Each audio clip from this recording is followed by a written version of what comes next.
Hey, what's going on? Keith here from Sports Vibes TV, joined as always by my co-host, Stephen Fox.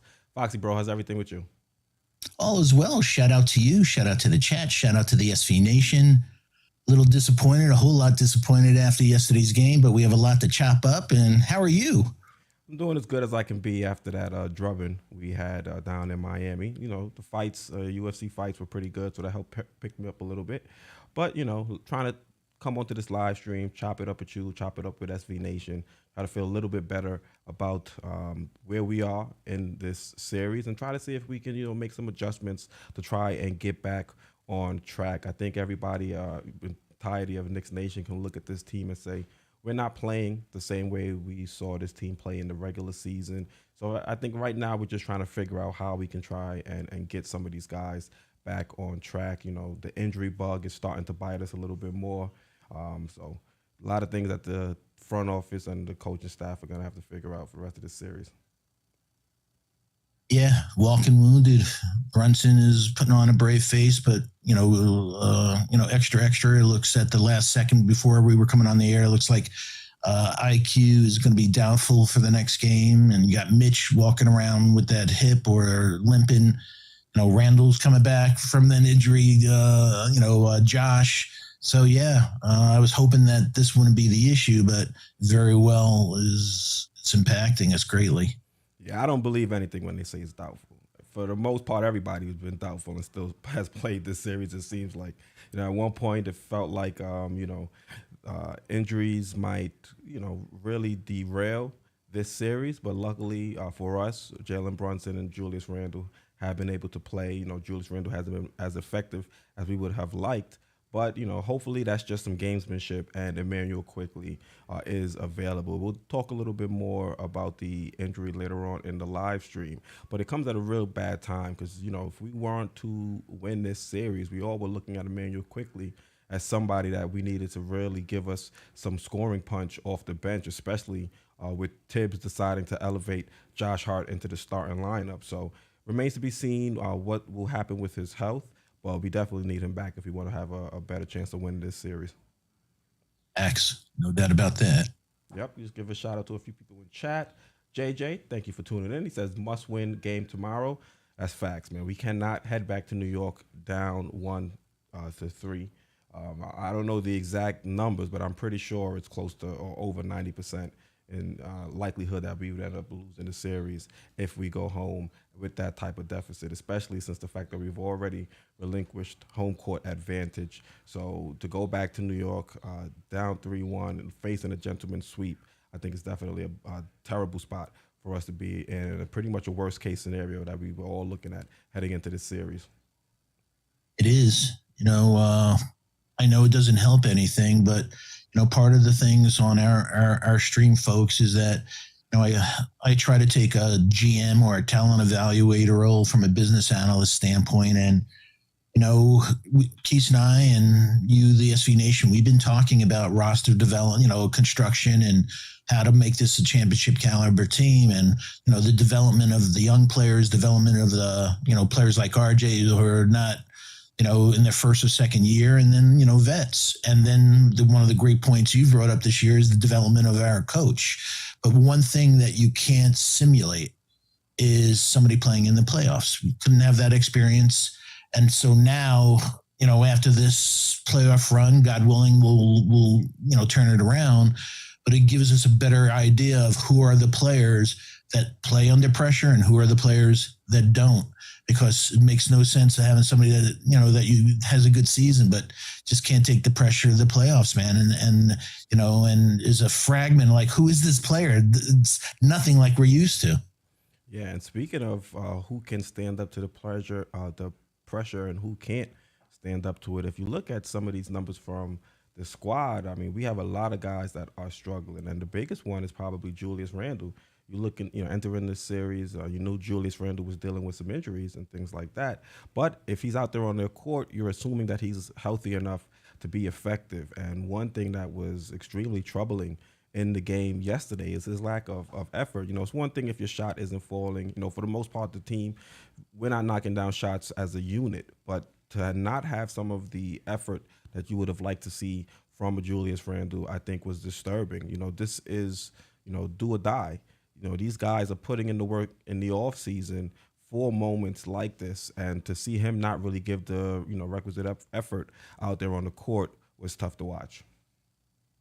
It was, and it's been for we after last season, you and I were like, we got to get rid of this guy. He had this resurrection of this season, but toward the end, all of a sudden technicals started coming on the calls, arguing with the refs, and then the bad behavior got to a point like, wow, how can we depend on this when the pressure comes up?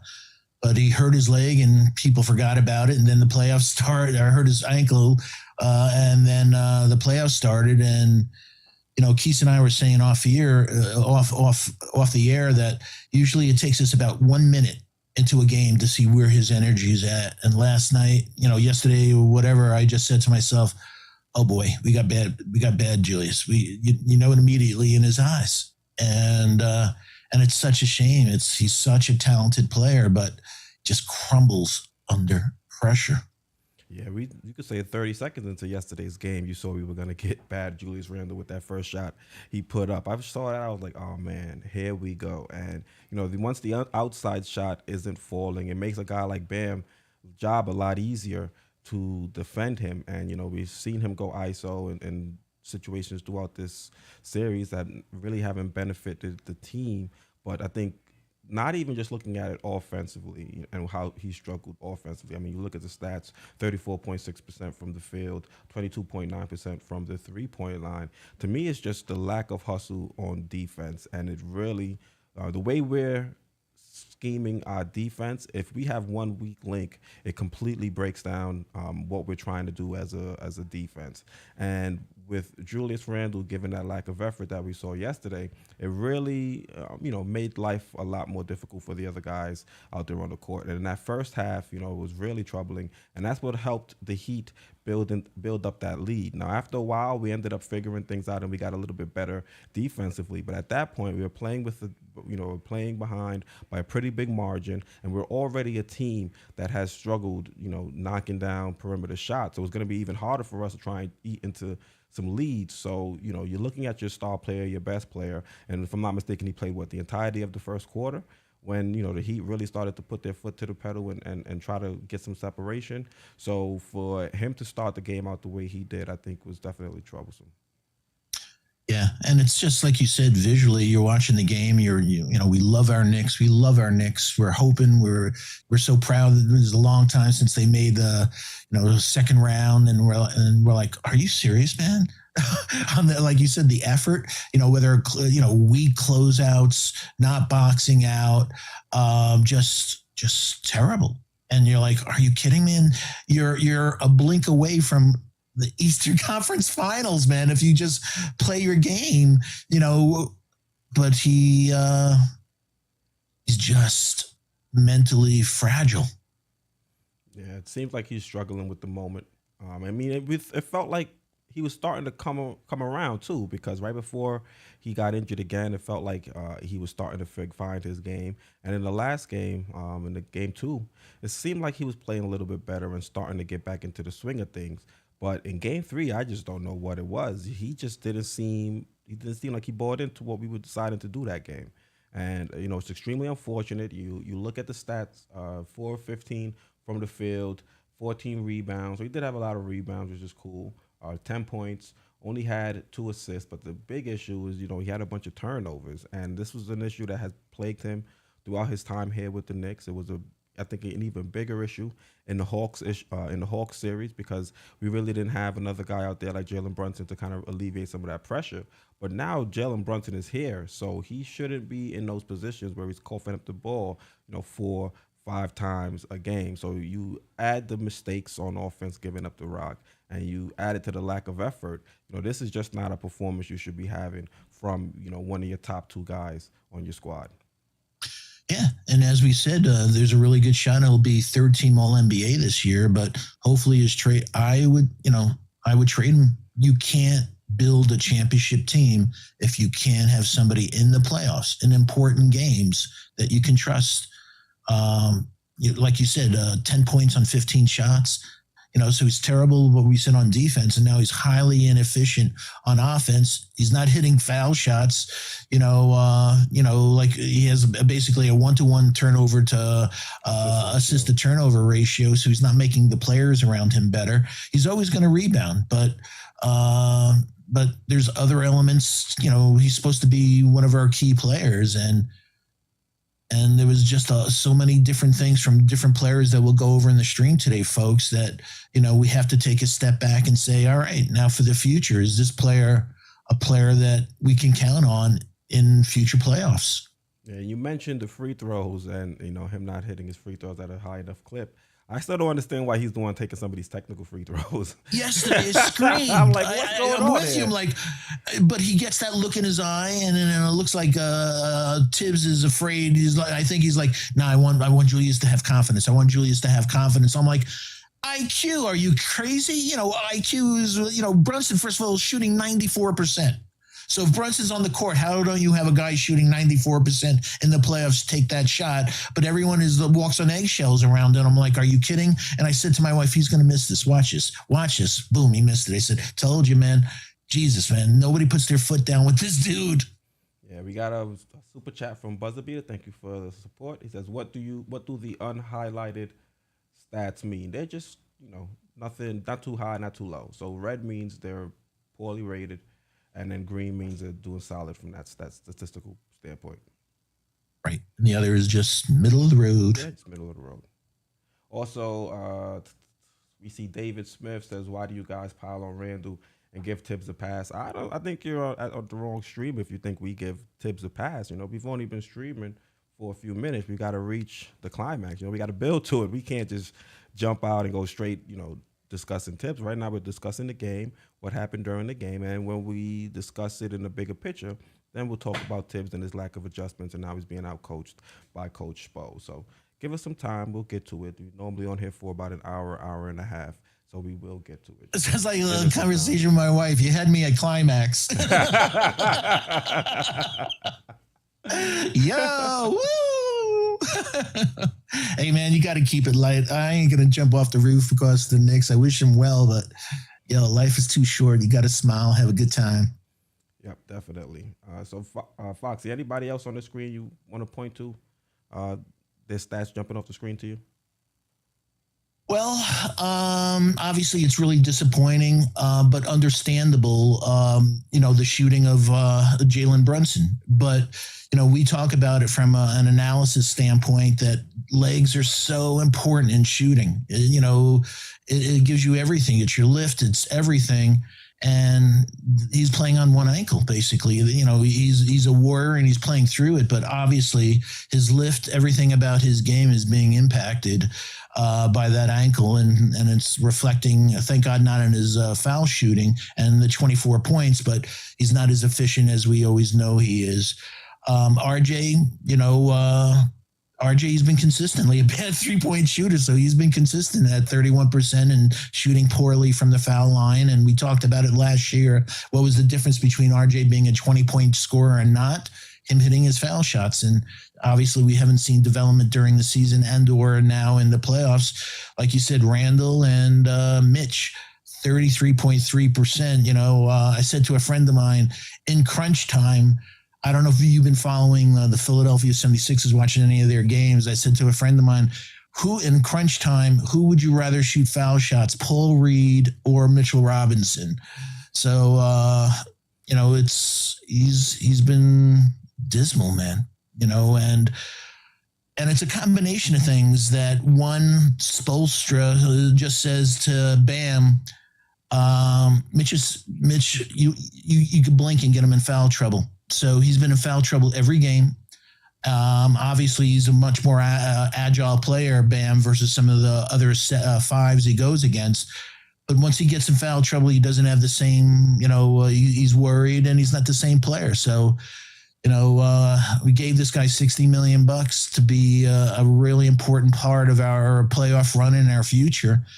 and he's coming up zero against the Heat when they don't have anybody his size and length, to compete with. So he's just getting in foul trouble, and both of our fives didn't play well yesterday. Yeah, both of them struggled. I mean, you look at the stats.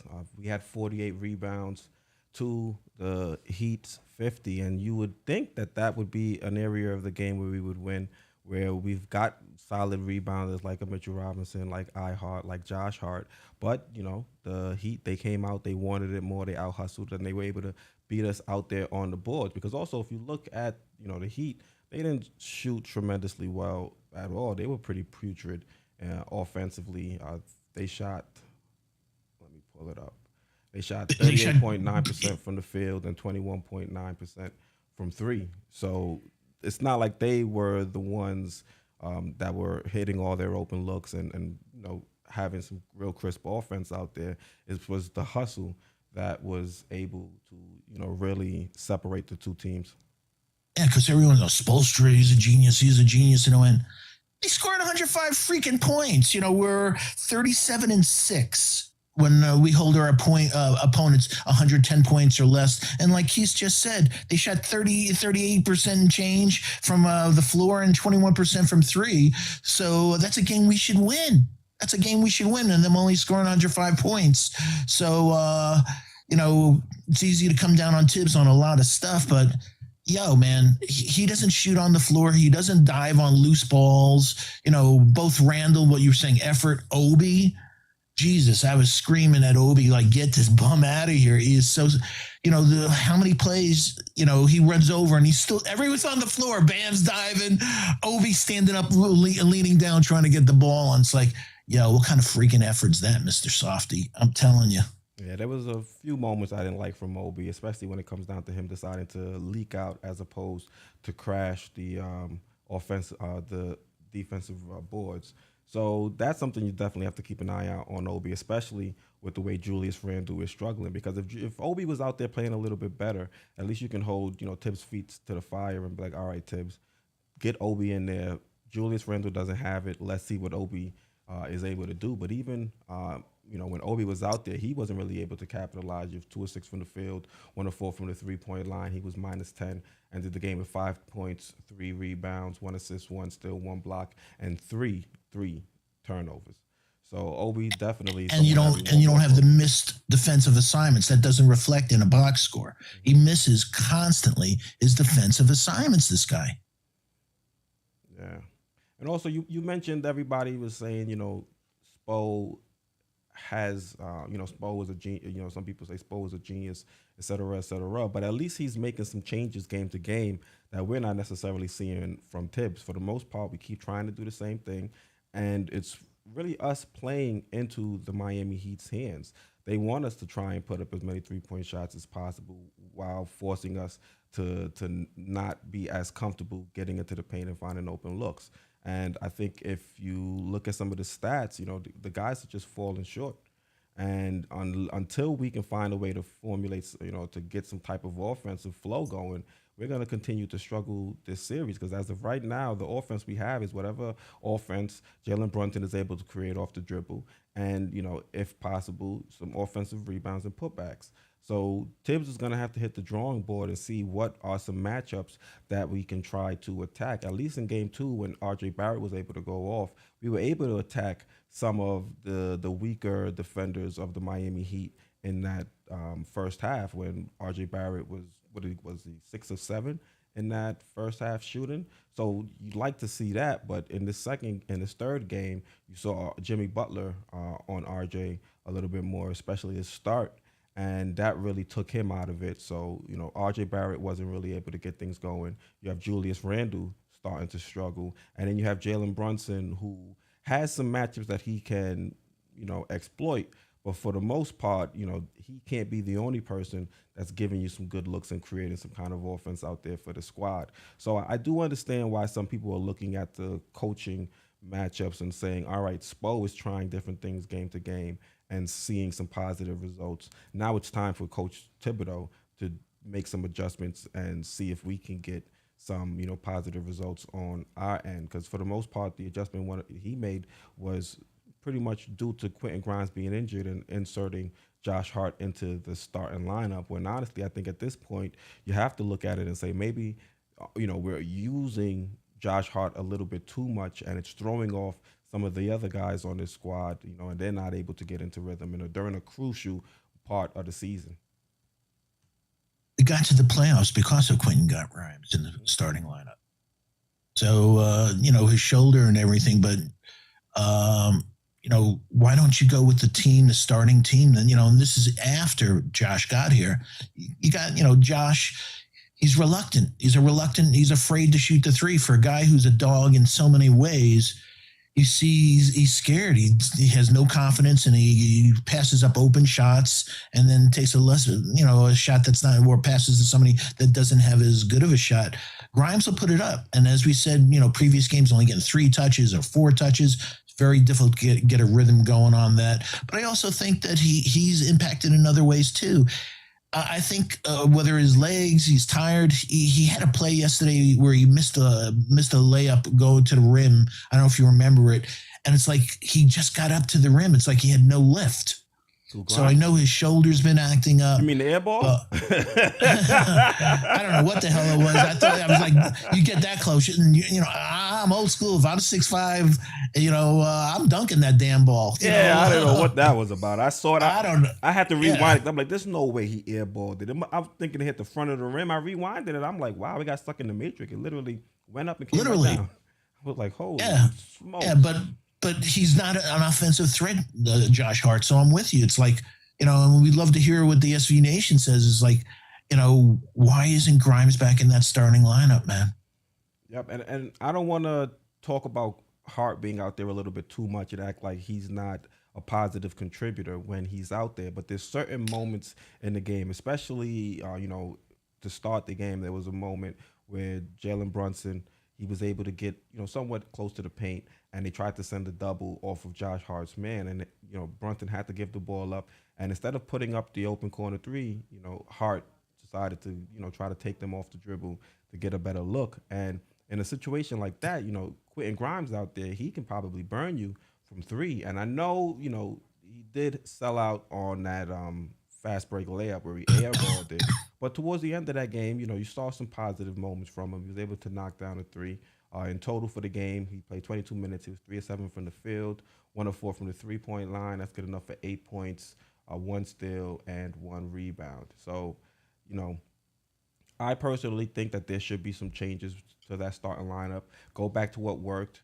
You might be able to even, look at that change of moving Josh Hart from the bench to the starting lineup as to what has potentially thrown Emmanuel Quickley off his game, not having that, guy out there on the court with him with that second unit to help, get him some easier opportunities. Same thing with Obi. When they were out there, Quick, Hart, Obi, moving in transition and, building a good chemistry out there, that's when our second unit was really firing on all cylinders. But ever since we've made that change, it seems like the bench unit has sputtered. And, that's on Tibbs to look at how his bench unit is performing since he's made that change and, make some adjustments. For example, we always go back to December 4th when Tom Thibodeau made that adjustment with the rotation and trimming it down. He saw that it worked and he stuck with it. Well, right now, the move to elevate Josh Hart into that starting lineup isn't exactly working most of the time. So let's see if we can change it back to what got us there and see if that helps things a little bit better. Yeah, and if you want to think out of the box, keep Grimes there, put RJ in the second team, and put Josh in RJ's spot. So just meaning RJ, he can't shoot.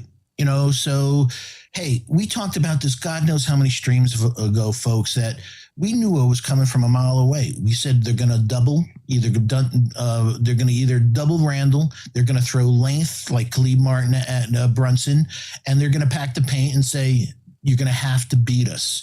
And what we're seeing is, and we knew this, RJ is not a 3-level scorer. He's a 1-level scorer getting, to the hole. There was a crazy stat yesterday. I think with 6 minutes left in the second quarter was the first shot by the Knicks outside the paint that they made.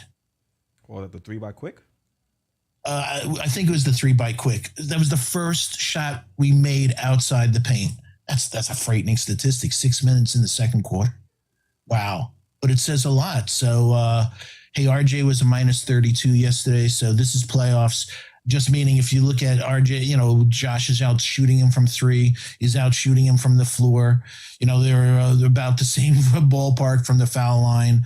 But all those other things from rebounds and stuff like that. So if you want to think out of the box, I definitely think about RJ on the second team and Josh, but put Grimes back there so you have a 3-point shooter and, try something at this point, man. I'll comment on that in a second, Foxy, but we got a super chat from Parrish Duggar. Thank you for the support. It says, thank you for the $5 super chat. It says, no point of talking X's and O's with Randle being disinterested and so gutless. I've never seen an athlete with his physical abilities be so gutless. Yeah, it was rough to see the type of effort he was playing with out there yesterday, especially with the team kind of having to rely on him being an impact player. We saw in that second game, it took, Jalen Brunson going off, Julius Randle going for 25 and 10, and Josh Hart getting damn near a triple-double for us to beat a Jimmy-less Heat team.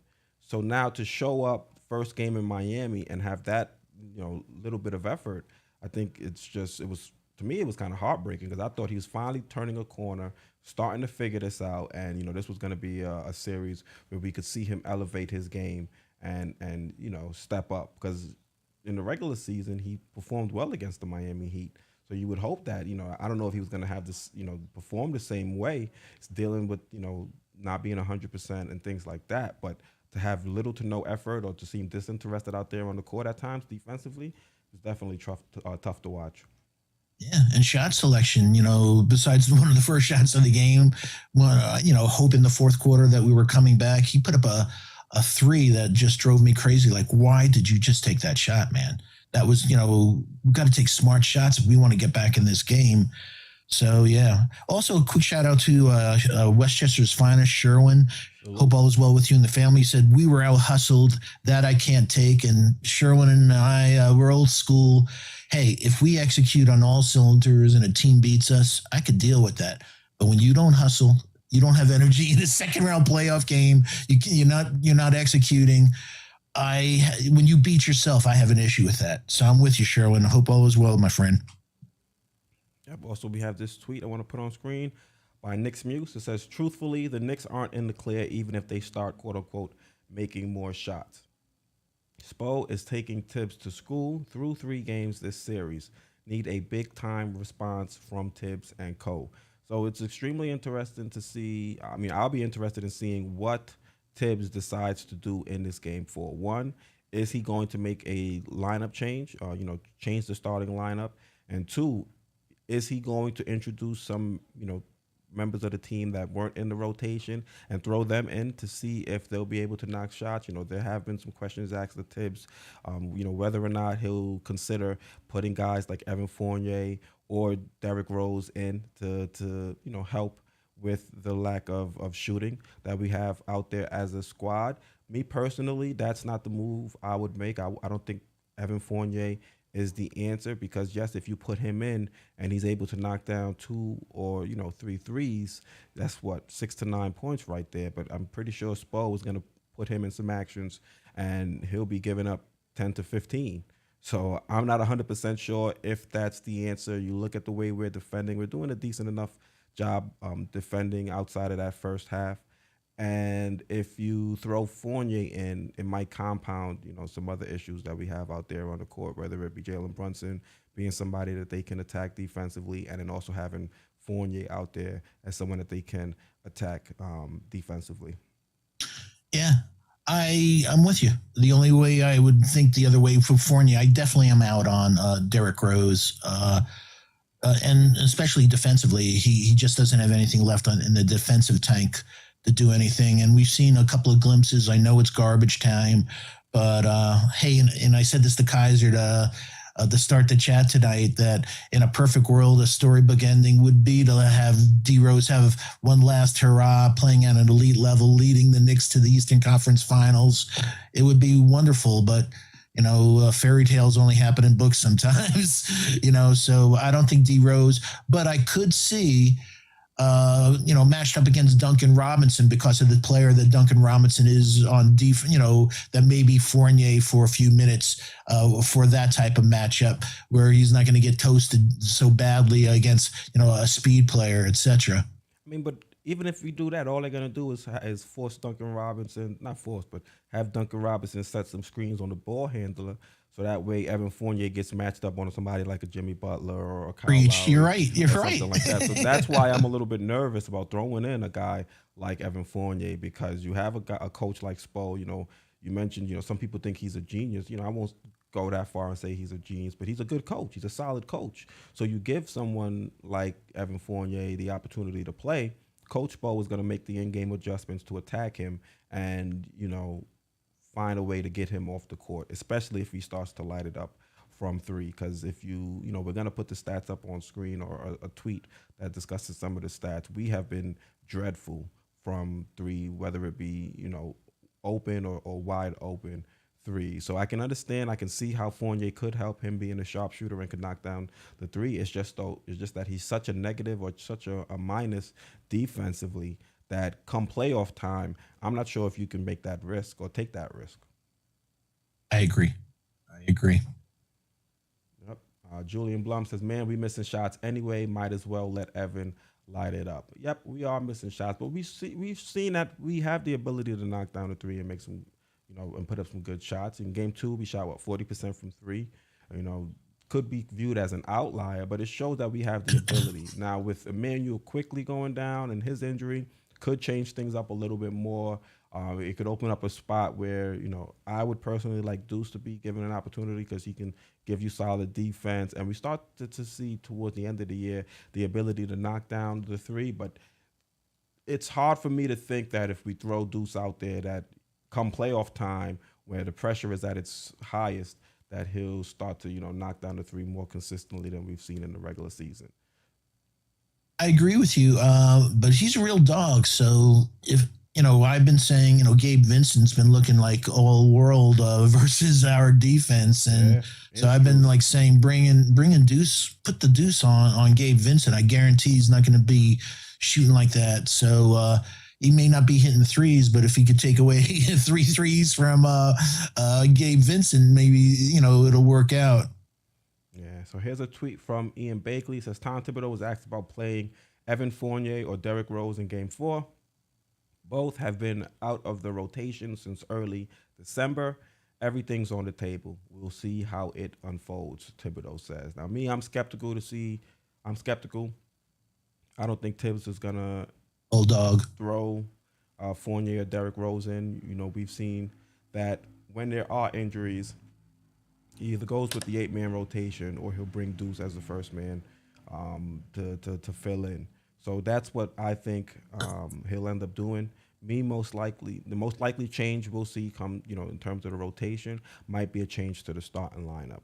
But you have to remember that was one of our biggest issues with Tibbs throughout his time here is that he has guys that he might over rely on a little bit too much. Before it was the vets, it was guys like Alec Burks and things like that. Now it's Josh Hart. So Josh Hart is a solid contributor, and I think that's kind of reinforcing some bad habits for Tibbs because he's over relying on Josh Hart, and he is seeing some positives, but I think he might overlook some of the negatives, the realities of his game too that come with it. Exactly. So now we've got guys like Grimes and Emmanuel Quickley who aren't, are out of the flow, out of the swing of things.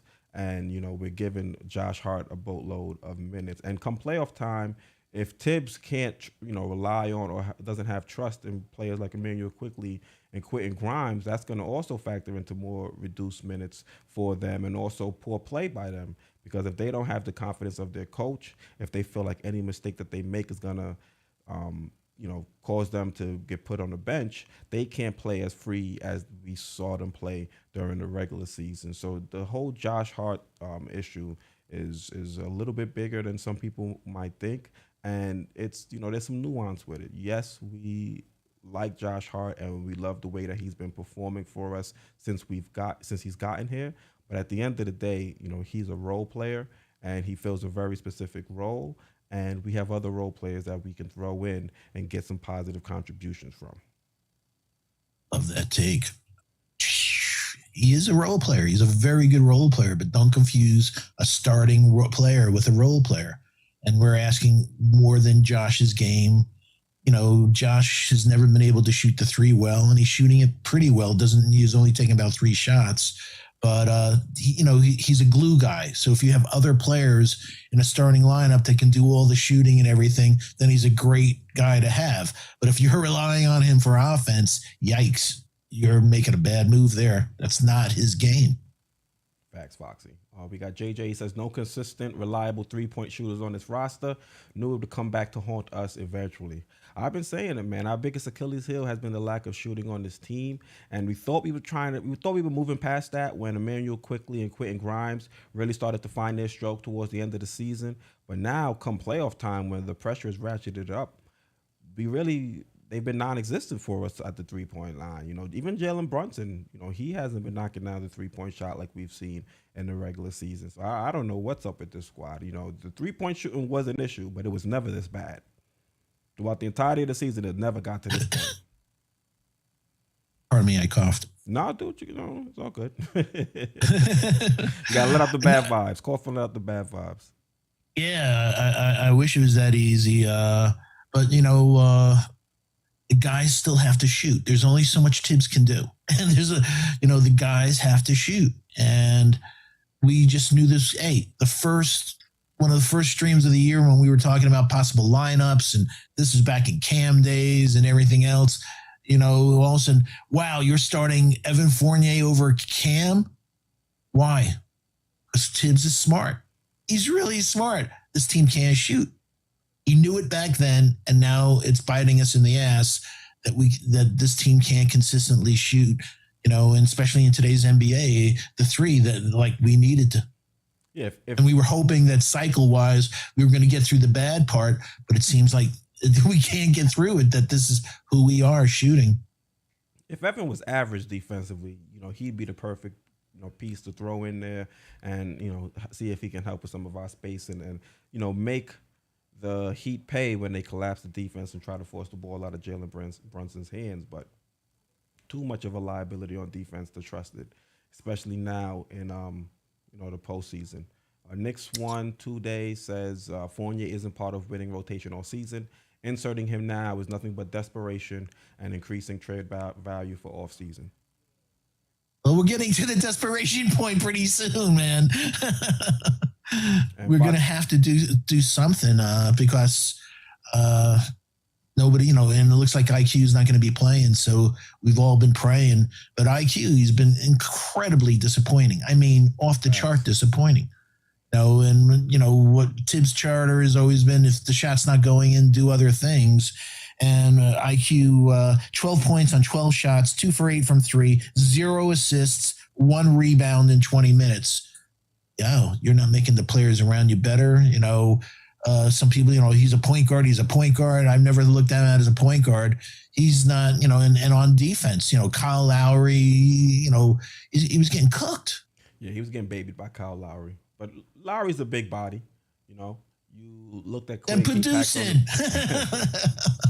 True, but you looked at Quick. He put in, the work in the weight room, and he added some muscle mass. So you would have thought he'd been able to bang with Lowry a little bit more, especially those, on those forays into the paint.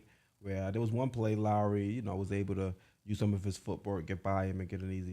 Looked like Jalen Brunson for a second. Yeah, right, right. But Quick definitely has to be better. Now he's dealing with the ankle injury, and to me, honestly, that ankle injury it was more so good news, bad news for me. The bad news was he sprained his ankle. And, he may be limited for the remaining portion of this postseason. But the good news is that it was an ankle injury and it wasn't anything worse. Because if you look at the injury, if his foot was planted, if his leg was extended a little bit more, that impact could have been transferred to his knee and it could have been a much worse injury. So luckily, it's almost like a receiver being tackled by a cornerback and how they get their leg caught. Get their leg caught up. And even then, it wasn't as bad because as he got hit, his foot was coming up off the Slid. ground. So Yeah. yeah, so hopefully it's not something that keeps him out from Game 4 because we really do need his spark off the bench if we want to have a be in a better position to win. But I don't think this will keep him out longer than one game, if that. I Fingers agree. crossed. And also, if he's a dog, you saw Josh Hart not playing. Yeah, right. So we're gonna see how much of a dog he is. Yeah, and Foxy, a little earlier you mentioned about how these guys have to knock down shots. Here is a tweet from Sean with a W. It says among playoff teams, the Knicks are last in 3-point percentage on open threes, where the closest defender is 4 to 6 feet away at 22%, and we're next to last in 3-point percentage on wide open threes. Closest defender is 6+ feet away, and we're shooting those at 34%. Doesn't matter who the coach is or what the game plan is, this will sink any team. So we've been disastrous when it comes down to knocking open looks. And we've been generating some open looks. We just can't hit the shots. And, it's extremely frustrating, especially when you have guys out there that you would view as, decent 3-point shooters. Emmanuel Quickley, we view him as a solid 3-point shooter. Quentin Grimes, we view him as a solid 3-point shooter. At one point, RJ Barrett looked like he could be a decent 3-point shooter, but the shot has just failed them, not only in this series, but in the playoffs since it And the started. season. Yeah, but even like I said, in the season, it wasn't as bad. Yeah, we missed some shots, but there were moments where this team was cooking with gas from three. There were some games that Julius Randle would go out there, knock down 3-4 threes. You're like, all right, we got something going. We haven't seen that in this entire playoffs since it started. We haven't really had a moment where this team has shot great from three, other than Game 2. Game 2, we finally saw them start to knock down the three at a high clip, but then I wasn't so confident even at that point because, like I said earlier, we still barely got a victory over the Jimmyless, Heat. So it's frustrating, man. Definitely frustrated right now. Yeah. And like we said, we can deal with loss, but lack of energy, lack of hustle in a second round playoff game. I thought those days were behind us. Yep. And this is where these guys are supposed to be proven that they can be long-term pieces with this squad here in the playoffs when Exactly. The pressure's at its highest. And same thing with Tibbs. We wanted to see how Tibbs and his team responded when they reached adversity. And at least we saw them be solid in that first round playoff series against the Cavs. We got punched in the mouth in Game 2. We rebounded Game 3 through 5, and we were able to get the gentleman's sweep. Now in this game, we got punched in the mouth Game 1. We showed some fight. Game 2, we were able to win that, but completely lifeless in Game 3. I just can't understand. Yeah, it's baffling. Thank you. Yeah, and also, I know this will be a crazy comment, but it's really a shame against Miami because of Bam and everything that we didn't have the luxury of saying, you know what, let's try Jericho. Yeah, that's another. He's 6'9", uber athletic, great lateral movement on the perimeter. Let's give him a try at 6'9", going up against him because Mitch is not doing it. He's not showing up, and iHeart looks out of it. Let's go with Jericho and see what he has. And we don't have that luxury, unfortunately. Yeah, I think we were doing a decent enough job on Bam outside of Game 3. But Game 3, he really had a solid performance. Bam he had 17 points, 12 rebounds. He was 7 of 14 from the field, 3 or 4 from the free throw line. He was plus 11. Some key offensive rebounds, too, to keep possessions going that killed us. It was like, get that rebound. Oh, man, come on. Yeah, and the thing is, one of the reasons or one of the ways we've been winning games throughout this playoffs, even though we've been shooting bad, is we've been giving ourselves multiple opportunities, multiple cracks at it, and we've been killing teams on the boards. So when you have a team like the Heat in Game 3 who they win the rebounding battle, it really doesn't give us that advantage, and that's when you start to see these large stretches where teams are able to go on runs because we're not able to hit shots on our first attempt. And if we're not able to get a second or third crack at it, it's hard for us to keep up with other teams, even if that team is shooting as poorly as Miami did in their game against us. Yeah. And we, like we said, we knew it was coming, man. We knew they were going to pack the paint and make us shoot. but making a shoot, and we're seeing the realities that in the off season they have to really look about bringing in somebody who can shoot.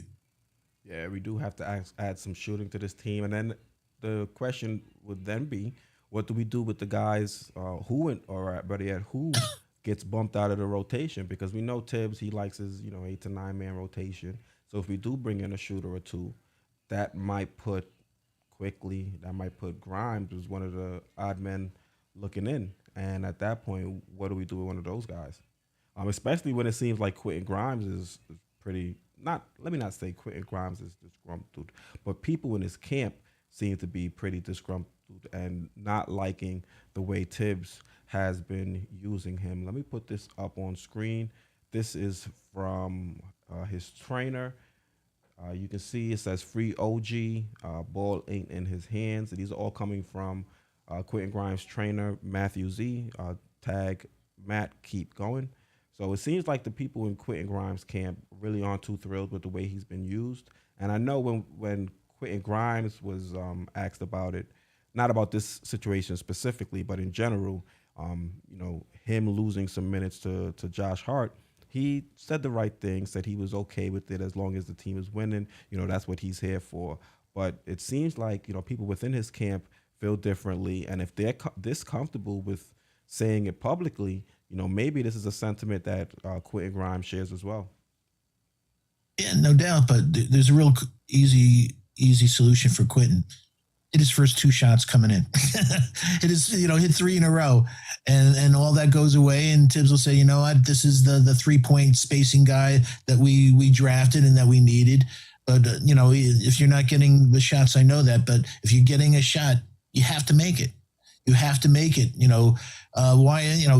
When we see Gabe Vincent and Max Strus, undrafted guys, lighting it up. Then I think that we could light it up. So, but also, I'm seeing different things at Grimes that's upsetting me. On the play with Caleb Martin throwing Randle to the ground. Remember that play? Zeller threw Martin down. Ihart attacked Zeller, and then Caleb Martin came and got into Ihart's face. Yeah, but what did Ihart do the minute he saw Randle go down? Stood up for his teammate. Yeah, what did Grimes do? What, either watch? Walked away, man. And I've seen guys this season put their finger in his face.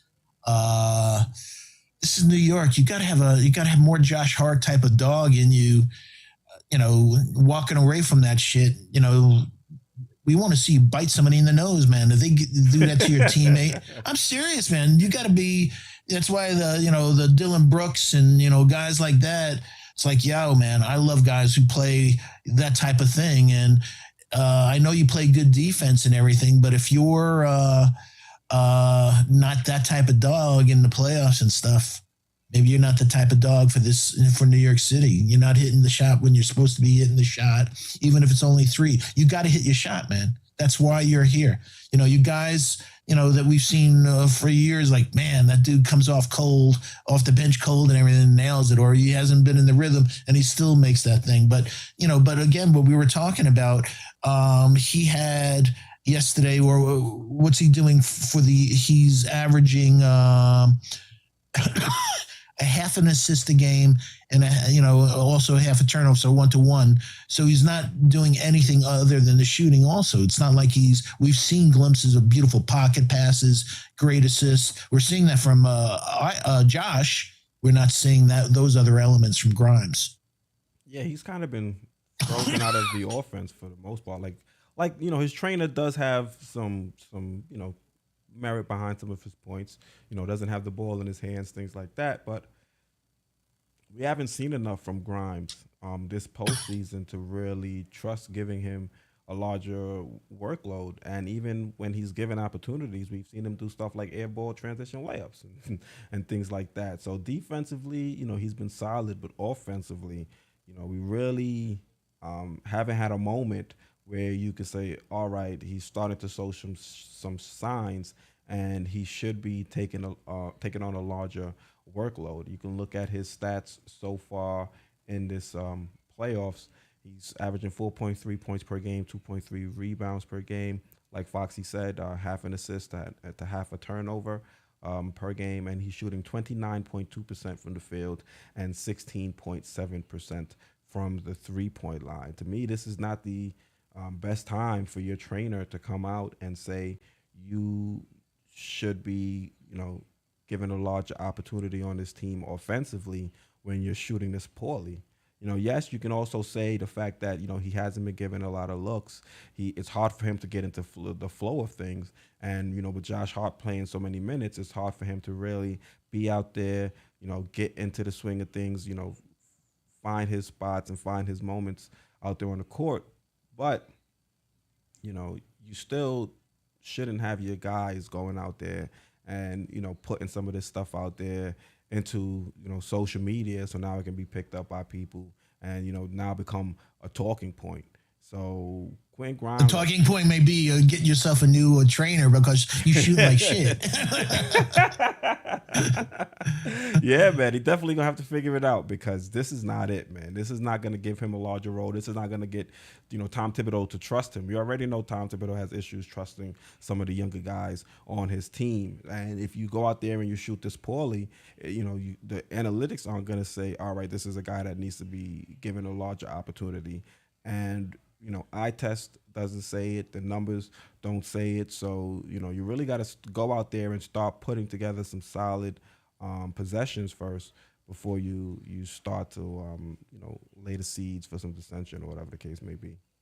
And there's some wisdom to Tibbs' moves that, we've said this from day one, that I said this when he was coming out also, that he's a 2. He's not a 3, Grimes. He's a 2. He's I think 6'3", 6'4", and bare feet. So between that and his hair, but when you see Jimmy Butler next to him, Jimmy's way too big for him. That's why Josh is in there. He can't handle Jimmy, Quentin Grimes. So he'll give his effort and all he can, but that's why we've been talking about getting ourselves a 6'8", 3, a real 3 lockdown, a Herb Jones type of, somebody like that. But Quentin Grimes, he's just not big enough to go against strong guys like that. We have another super chat from the one and only Buzzer Beater. Thank you for that, Buzzer Beater. It says, what would a package for Randle look like? See, that's tough because, Randle, he's been solid this season. But then now in the playoffs, you're starting to see, some cracks in the foundation. So maybe he'll be, the centerpiece to bring in a bigger piece. I mean, there's been some rumblings that Giannis has been on the Knicks' radar. So maybe you see him included in a deal for a guy like Giannis, where you give up Julius, you give up a young player or two, and you give up some a boatload of draft picks to try to bring in a guy like Giannis. But to trade off Julius Randle and to try and get something decent in return, I think right now is really hard to gauge his value. Like I said, regular season, he's solid. We've seen that 2 seasons so far where he's been all NBA quality. But come playoffs, this is where people make their money. And, well, this is the NBA. This is not where people make their money. People make their money regardless. They make their fame. This is where they make their fame, yep. Yeah, I don't know. Great question. I don't know what his value. I do know his value is higher this year, hopefully, than it was at the end of last year.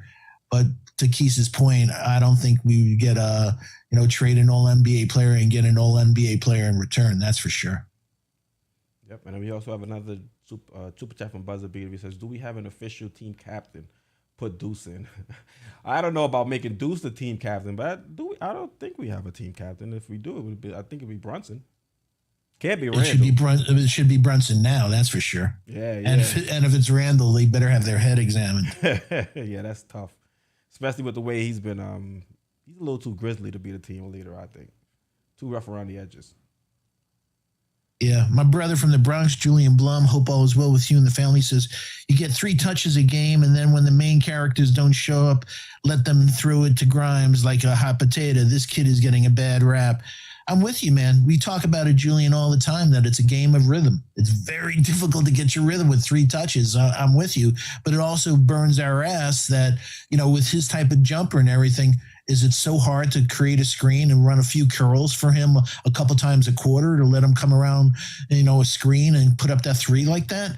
He's always a last option when they kick it out, and like 3 seconds left, put it up, Grimes. When is he ever given an opportunity? So I agree with you, Julian. Yeah, and with Grimes, it's difficult coming back from that shoulder injury. Now you're being thrown back with that second unit. You got to rebuild some chemistry with those guys because yes, he does play, at times with them when he was the starter, but now coming off the bench, it's a little bit different.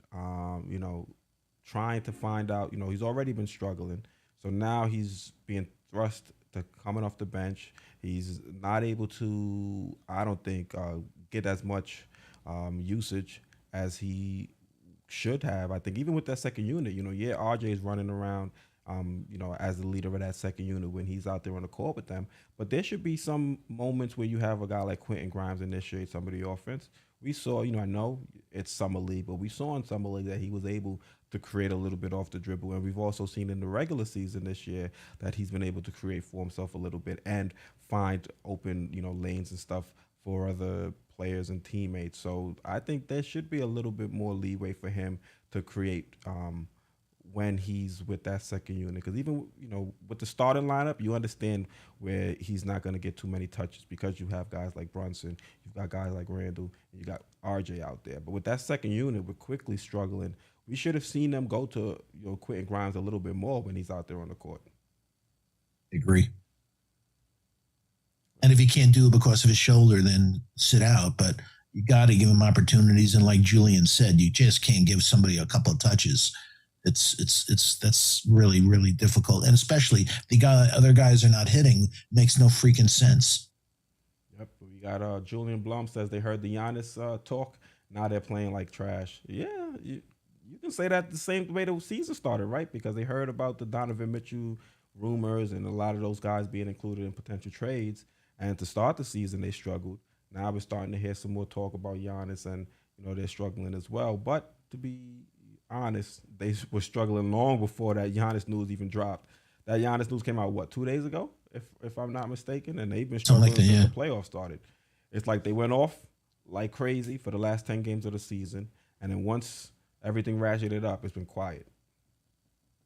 That's not a trade I would do. And if anybody thinks Giannis is going to help our shooting woes, you crazy. The exact opposite. You got to do something creative, like, I don't know, trade for Giannis. But you trade for Giannis, you got to move from Mitch because you can't have the two of them.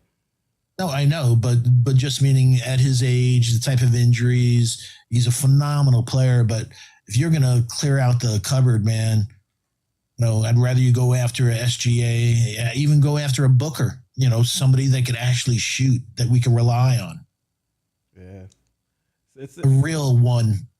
Yeah, we definitely do need a number one in here. Brunson's been doing an admirable job masquerading as one, but I think he's more suited to be a two. And you have somebody else that's able to elevate above his level of play, and then that's when we'll be in a solid position. You've seen that he's incredibly hampered when they lock that paint up, take away his, where he eats, man. Now and also on that bum leg, so and also on defense, man, he gets toasted. Yeah, there was some. How many backdoors have we seen? There was one place. Strus cooked him, took him baseline. I think that was earlier in the first half. Yeah, I was like, Strus has cooked him several times, man. Undrafted, by the way. Again. Yeah. To start that game, Brunson was dreadful. What did he start? 0 for 5. Missed a wide open midi. That to me was an ominous sign because that's his game right there, and he was wide open. And just what did he shoot off the back iron? But it's his lift. That ankle is throwing all his mechanics off, man. It's definitely been a struggle for him out there, but he's manned up, and he's doing his thing. He's manning up, but at the price of being inefficient. True. We're not seeing the efficient Jalen Brunson that we've seen for the most of this season. Yeah, 28 from 3, 44. 44 for a lot of people is like they die for it, but he's around 50%, man. That's 6 percentage points is huge, especially in the playoffs. See what else we got going on in chat. Keith Turner says IQ and Grimes have sucked these playoffs. Yeah, they've been tough to watch. Quick especially because you thought Quick was starting to turn into something special, and to see him regress the way he's regressed, I think it's been extremely frustrating. Because we heard all the talk about him wanting to get the field goal percentage of over 40, wanted to be a better knockdown 3-point shooter, and we started to see that in the second half of the season. But now, when he's dealing with this type of pressure in the playoffs, he's really not showing that same level of ability, and that's concerning because he's entering a season where he can be extended.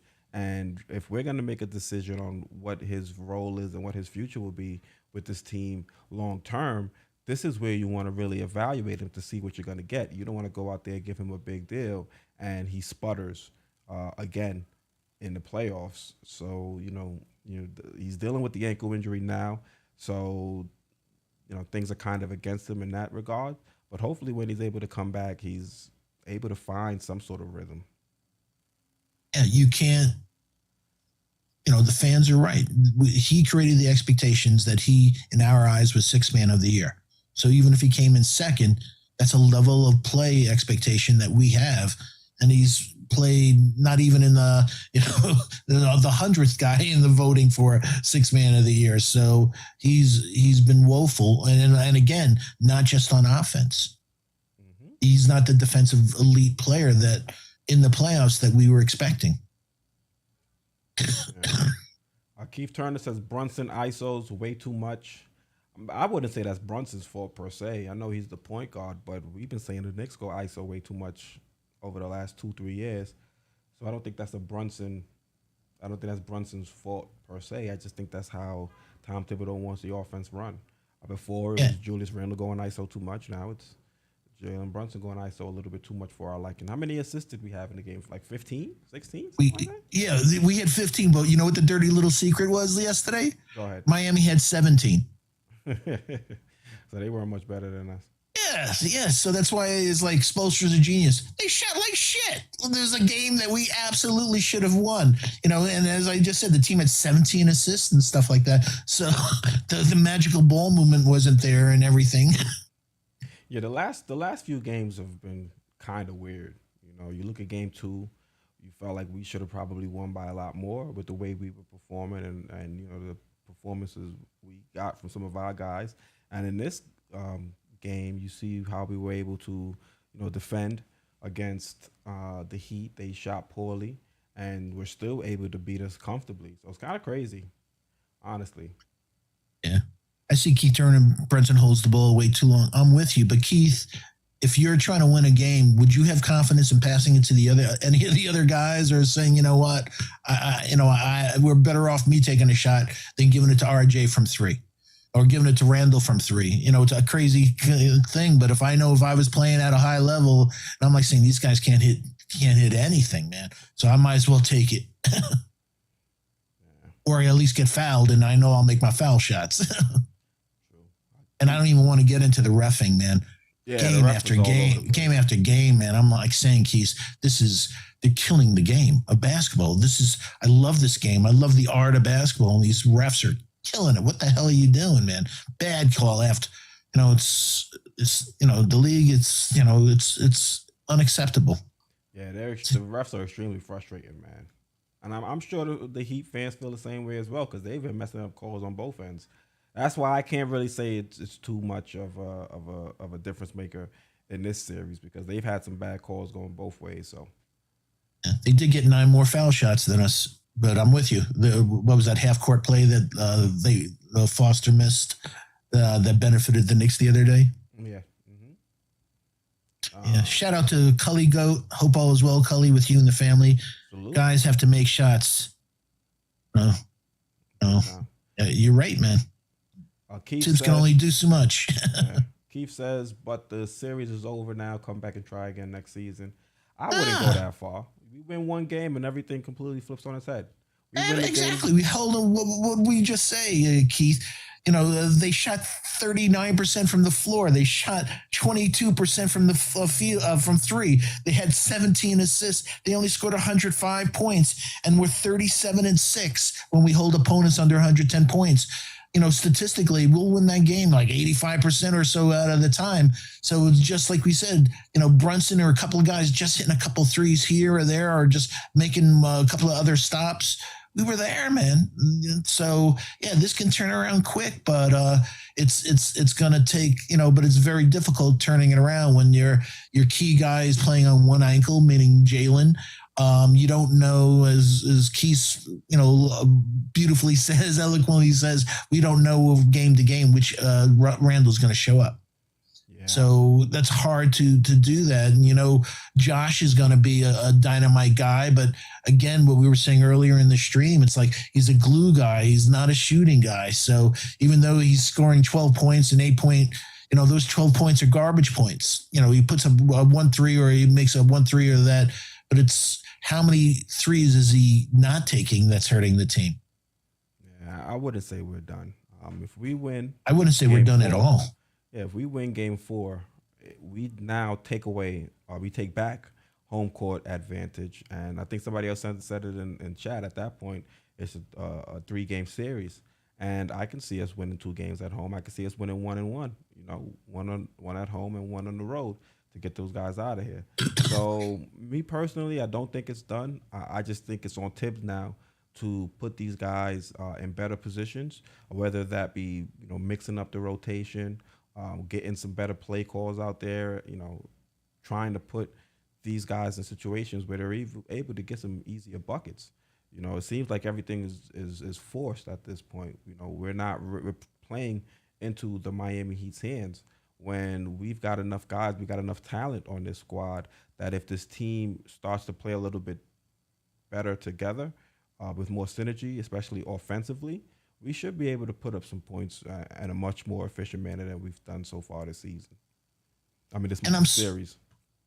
And I'm so old school, and from a strategy standpoint, is like, rule 1, get Jimmy Butler in foul trouble. Go with Bam. Get Bam in foul trouble. Go at him. Come on, RJ. Come on, Randle and stuff like that. Go at these guys. Get them in foul trouble. Yeah.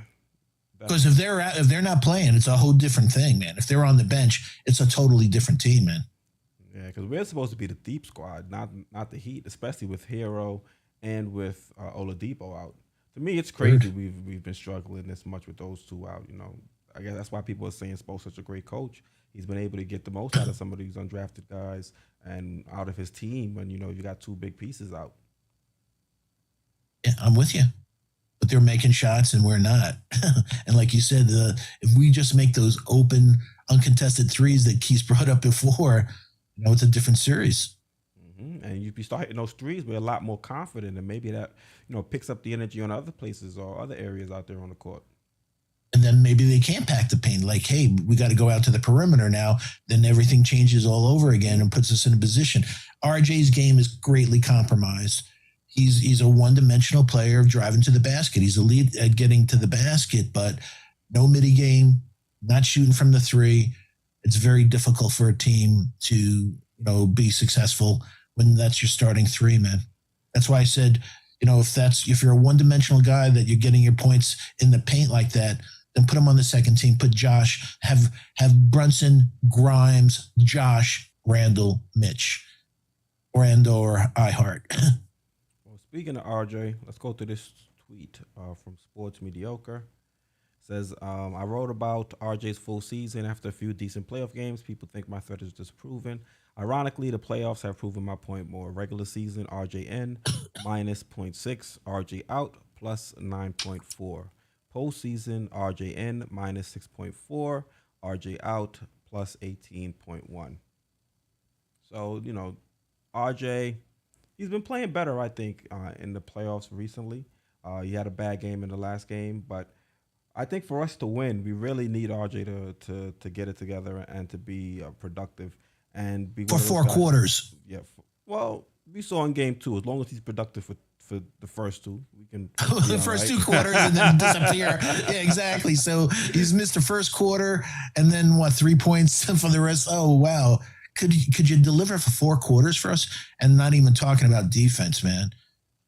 Yeah, he's been extremely inconsistent. And Minus 32 is off the chart bad.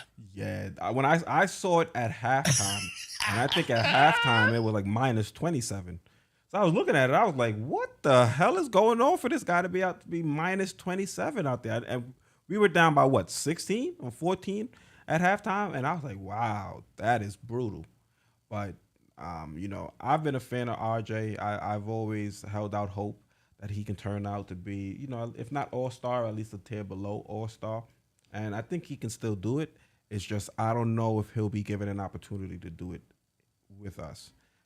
It would to me it would have taken something like him going off, averaging like 25 points per game for this front office to look at him and say, okay, this is someone that we can continue to build around, as opposed to him being potential trade bait to bring in that next big fish to pair with Brunson and Randle. And with the inconsistencies that we've been seeing from RJ, really doesn't give me much confidence to think that that the front office is gonna keep him around long term.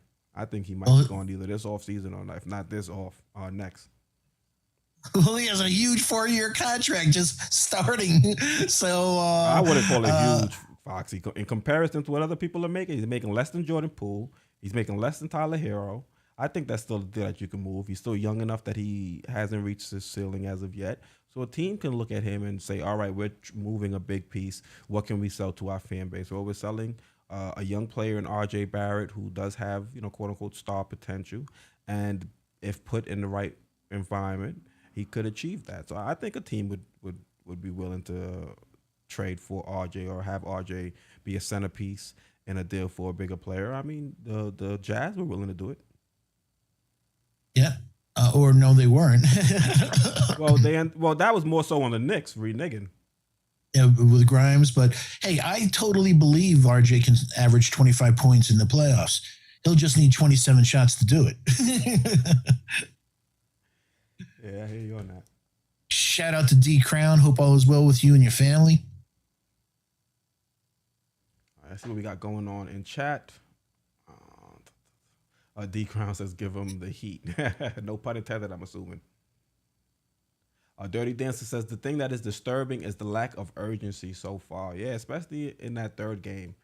You see the Heat players, they're out there, they're diving for loose balls.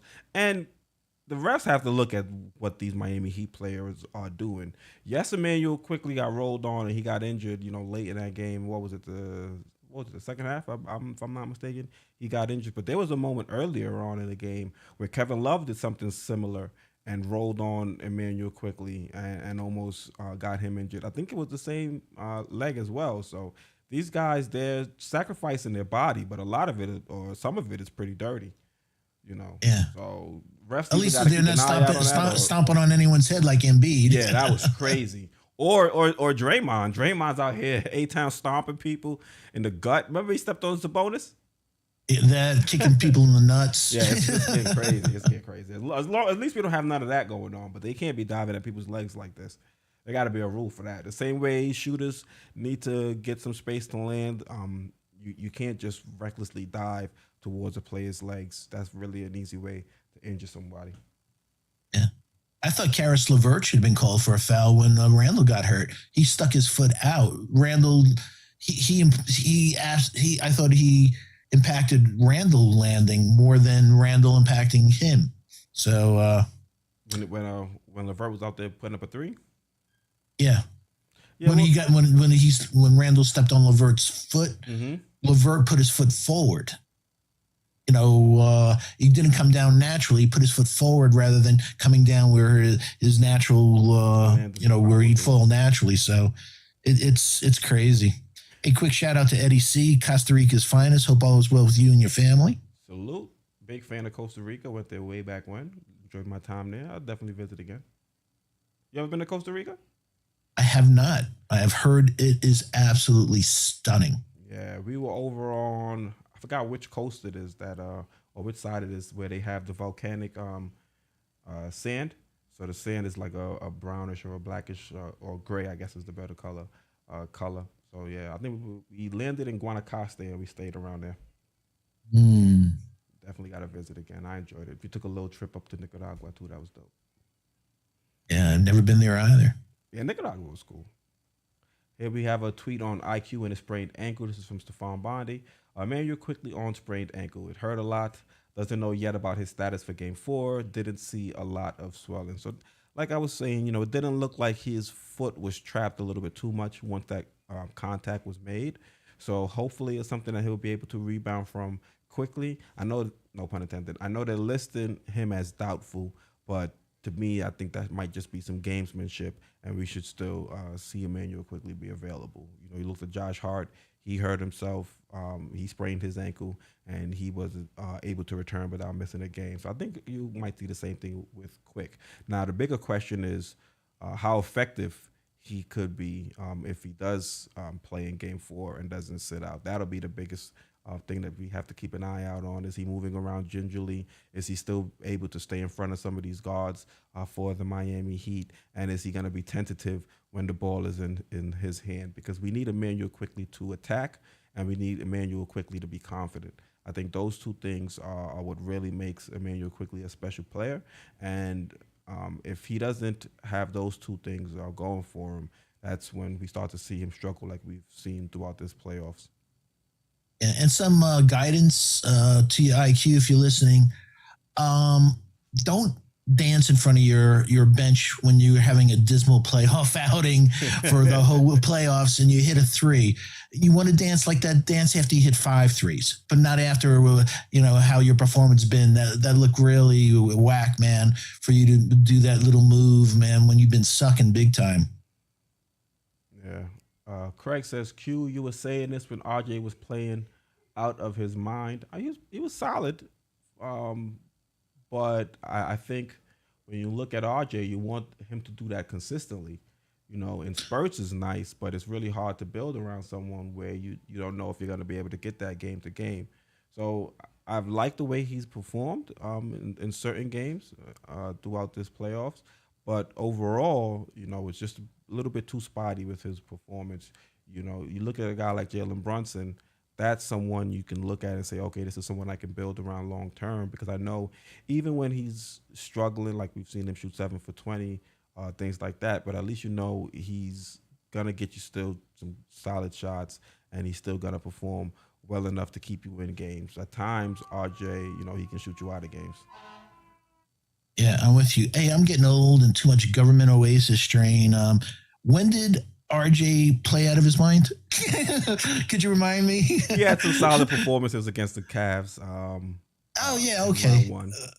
Yeah, he was decent in game 2. People were a little bit too ecstatic about that performance. He had a solid first half. Second half, he was pretty dismal.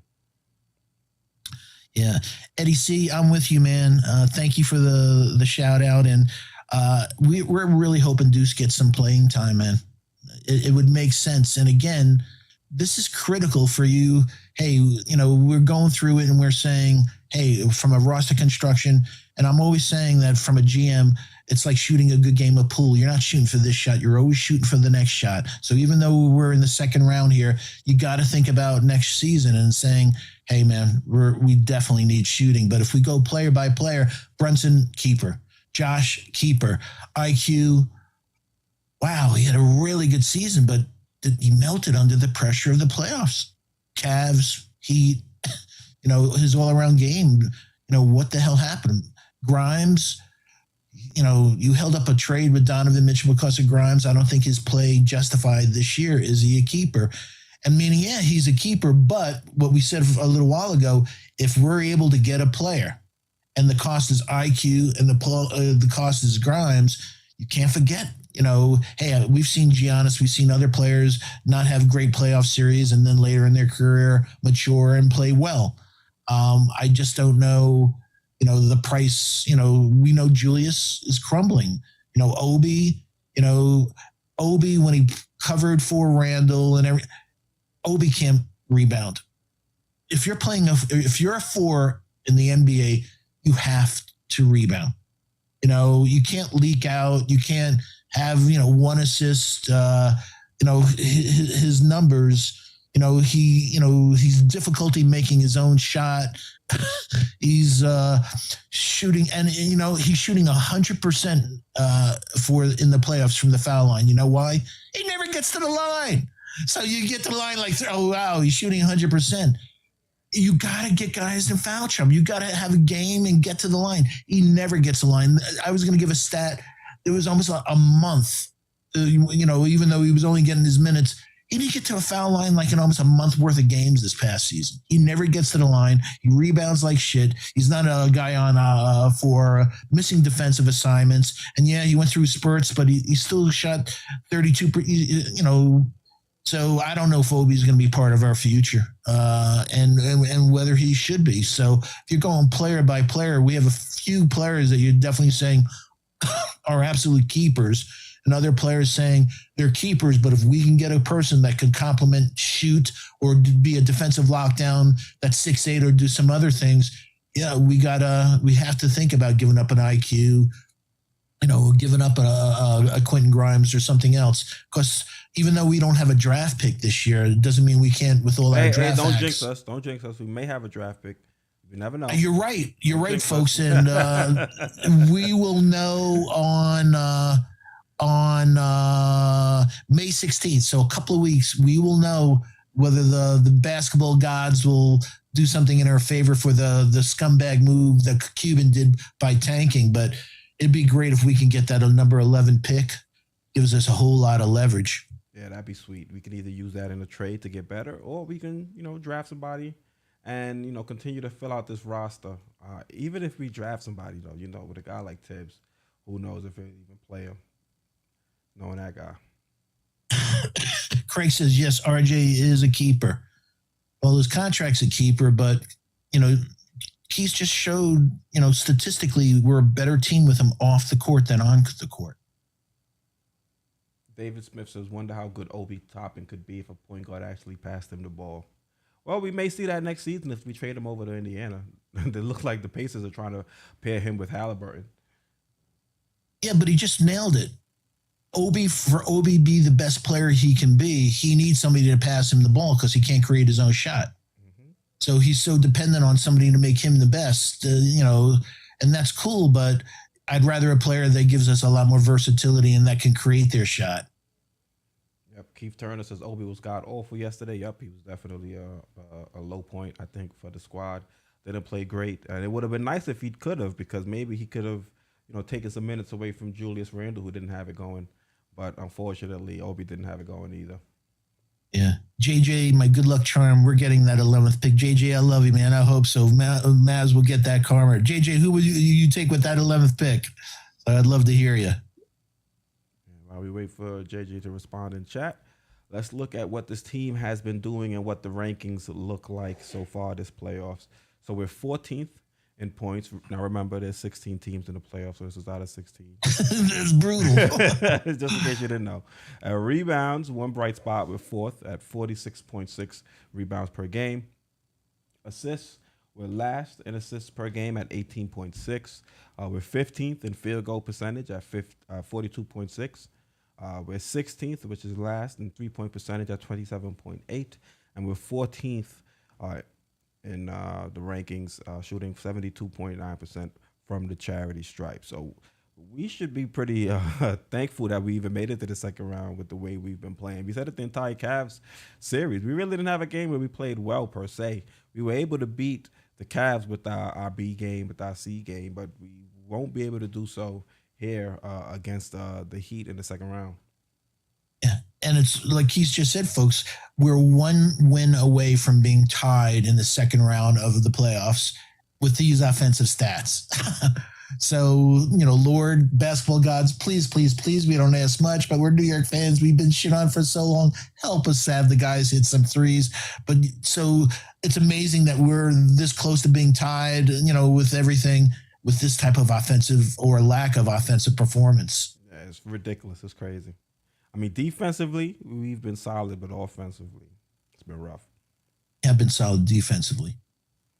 All right, let's also look at some of the analytics now.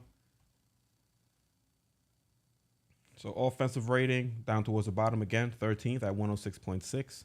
Defensive rating up towards the top. We're second in the remaining in the teams in the playoffs at 106.3. Net rating, we're at plus point 0.2, which is seventh. Offensive effective field goal percentage, we're at 48, which is 15th. Defense, Middle of the road. That's why there's no color there. yeah, for the net rating, yep. Defensive effective field goal percentage, we're at 50.4, which is fourth in the league. And then pace, we're down towards the bottom at 93.1, which is 13th in the league, or teams remaining in the playoffs. Not remaining, but teams that made the playoffs. So as you can see, defense has been stellar for the most part, but we've really been hampered by our offense. And it's on Tibbs, it's on Tibbs, it's on the players. They've got to figure this out. We've got to find a better way to get some easier looks at the rim. And when we get open looks at the three, when defenses collapse, we got to knock down the three. I know we're in hostile territory playing in Miami, but from what I saw, there's a boatload of Knicks fans out there. So you can't really say the environment should be too big of a factor unless we're talking about the environment, what they're doing in between games, being out there, on South Beach and things like that. You always got to factor that in as well. You don't know what these guys are doing in between games. You hope they're locked in their rooms, either watching film or they're at the, training facility putting shots up. But you're out there in Miami late night, who knows what they're doing. Well, they're locked in the room, but I forgot that stripper's name. Yo! Shout out to David Smith, man. Yeah, you like that prayer? I'll throw a couple of Hail Marys, too. Yeah. As long as we can hit a three, man. But like Keith was saying, I don't know about the easy shots. Because they're packing the paint, there is nothing that's going to be easy from there. We're going to just have to shoot, man. Well, first we can try to maybe see if we can pull Bam out of the paint a little bit, get Ihart a little bit closer to the perimeter. He does have the ability to knock down a mid-range. Maybe we scheme up some plays or draw up some plays that, we can't really play 5 and out because we don't have that stretch 5. But let's see what happens. Maybe if we see, I would say we can try to go small a little bit because, with Bam, he's not really someone that you need someone like Mitchell Robinson out there on. You can have a Julius Randle on him and still be thrilled with that matchup. But we haven't tried the small ball lineup much in the regular season, so it's hard for me to have any confidence to say, okay, let's try Randle at the 5, see if we can open things up a little bit more, seeing that our 3-point shot isn't falling. Maybe if we pull more people out of the paint, it'll allow us to get some more driving lanes and deal with less bodies once we get to the cup. But we just really haven't tried it much, so I think you nailed it. Yeah. That's on Tibbs, man. Just meaning it's the wrong time. It takes reps. The guys get used to chemistry and stuff like that. So if we haven't run small ball with Julius at the 5 and Obi at the 4, and how are you supposed to get the chemistry in the playoffs when you've done it for so few times? Yeah, and I think the Heat would have been a solid team to try and deploy that small line. Absolutely. Even with Kevin Love out there, because if you have Randle out there, let's say the other guy is Obi, he's a better rebounder and things like that, it'll really force Kevin Love now to try and pick things up defensively on the other end. Because right now, Kevin Love defensively, he's not really being tried. For the most part, you've got Bam on Julius Randle, and Mitch, he's not really looking to score. So when you've got Love on Mitch, it's not really, I would say, a threat. Mitch isn't really a threat offensively, so it allows Kevin Love to kind of help out, and and in times when Mitch is in the paint, Kevin Love is already standing there, and it's easy for him to collapse and force guys like Jalen Brunson, R.J. Barrett to either give the ball up or put up tough shots. Yeah, and also it's just jumping off the screen, the lack of pull-up games, whether RJ or Randle. That with Randle, he's either behind the 3-point line or he's in the paint and he's doing triple. It's like, why can't you take a Love off the dribble and just pull up by the elbow, or pull up and hit a jumper, man? You did that a few years ago in your first All-NBA. You had more of a mid-range game, man. Go to that. He gets too close to the basket, and then his lack of hops, he gets his shot blocked. So do in between. The same thing with RJ, man. A couple of plays, like, what the hell was that, man? You dribbled way too far, and you're in no man's land. You should have pulled up and take a jumper from the free throw line. Thanks. You need to find ways to go at them more. Shout out to Tom from Huntington. Thank you for the kind words. Great show, like always. We're getting the 11th pick. Yeah, I hope so. How about Obi and a pick for Franz Wagner? Wow. I don't know if the Magic would accept it. I don't know if they'd accept it too, because he's also a glue guy. Mm-hmm. Franz Wagner. He's tall. He's long. Pause. And that you're teaching me my old age.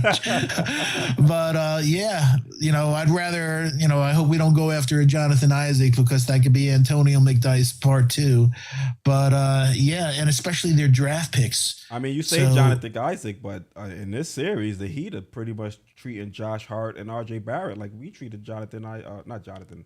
I was thinking Isaac Okoro. You got me bugging. Oh, yeah. I got the O's thrown off. Yeah, there's a 5-inch difference. There goes the pause again.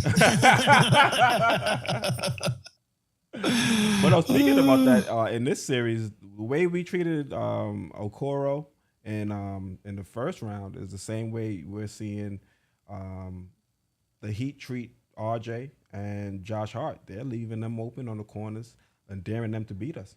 To beat them. I love you, because that's exactly, you have Mitch, who's no offensive threat, and they are not worried about Josh taking a 3 whatsoever. So they're cheating. They're absolutely cheating in their defensive scheme. So they're basically defending 5 guys, defending 3 guys. Pretty much. Yeah, offensively, for the most part, that's exactly how it is. When those 2 guys are out there on the court together, and then you have Mitch out there as well, it's pretty much 2 on 5. Yeah. Tough. And that's why you wanted a guy like Quentin Grimes out there with that starting lineup, because then instead of it being 2 on 5 in terms of guys that can knock down the perimeter shot, it's now going to be 3 on 5, with Grimes as someone that you can rely on. And then you even look at it, it might go back down to 2 to 5, because what's Julius Randle shooting from 3 this series? You mentioned it earlier. Let me see if I can put it back on the screen. Yeah, I got it here. He's shooting 22.9. Yeah, so. Yikes. I mean, look at this. Look at the starting lineup that we throw out there last game, what they're shooting from 3. You've got Brunson shooting 28.3%. You've got Josh Hart, the tentative one, shooting 36%, which is tops in that lineup. You got RJ Barrett shooting 31.1% from 3. And then you got Juju shooting 22.9% from 3. So you're in a whole lot of problems when Josh Hart's your best 3-point shooter. Right? I mean, in the regular season, he was shooting right around 50-60% or whatever that. Yeah, he was out of his mind, though. He had to come back to reality. Exactly, and we're starting to see that here come playoff time, and things are tightening it up, and when the pressure is at its highest. So. But at least he's shooting league average, which is cool. Mm-hmm. It's the other guys that's like, yo, you're not even nowhere near league average. I mean, it's cool if he wasn't so tentative. Like, if he was shooting at 36%, knocking it down, and he wasn't, pump faking and then putting the ball on the court when he should have been, taking that shot, you'd live with it. But because he's turning down some of these open looks, it's really, throwing us off offensively. It is. Let's see what else we got going on in chat. David Smith says Grimes is also an excellent finisher at the basket. I mean, he's decent, but you can't say that after he shot the air ball. Not a good time for that. Yo, that air ball threw me off. I was just like, bro, did he just do that? I'm like, come on. I was like, what the hell? Is there a gremlin I'm not seeing around here? I'd say Josh Hart's a great finisher at the basket. Yes, when Josh Hart goes up for a layup, I automatically assume it's going in. If it would have missed, then that would kind of shock me. But when Grimes goes up, I'm kind of like, all right, this is 50-50. Or what drives me crazy, guy closes out hard on him. He attacks beautifully. He blows past the guy, and then he jumps in the air. So he's in nowhere land. So it's like, and most of the time you're like, go for the shot. And he kicks it out. And it's like, go for the freaking shot, or at least pull up with a midi. This team has nobody who pulls up other than Brunson. Yep. Let's see. Kaiser Soze says Grimes is playing with a bad shoulder. I'm pretty sure he is. I'm pretty sure that shoulder's still bugging him. But if you're healthy enough to be out there on the court, I've got to evaluate you as if you're healthy enough to contribute and play solid, either offense or defense. So for him to be shooting as poorly as he's been shooting, even if he has the bum shoulder, if that's the case, then tell coach you're not healthy enough to play and sit down. Siéntate. Yeah, and I'm old school again, Kaiser. You know me. That so if that is, then do other things. You can't have a half an assist a game. Do other things that show your worth. Yep, get some more rebounds. You're a solid rebounding guard. Let's see you up those numbers a little bit more. Two, and that's why you see almost 9 rebounds for Josh and 2 and change for Grimes, man. And Quickly's usually a very good rebounding guard. So he's crashed everywhere, man, other than at the foul line.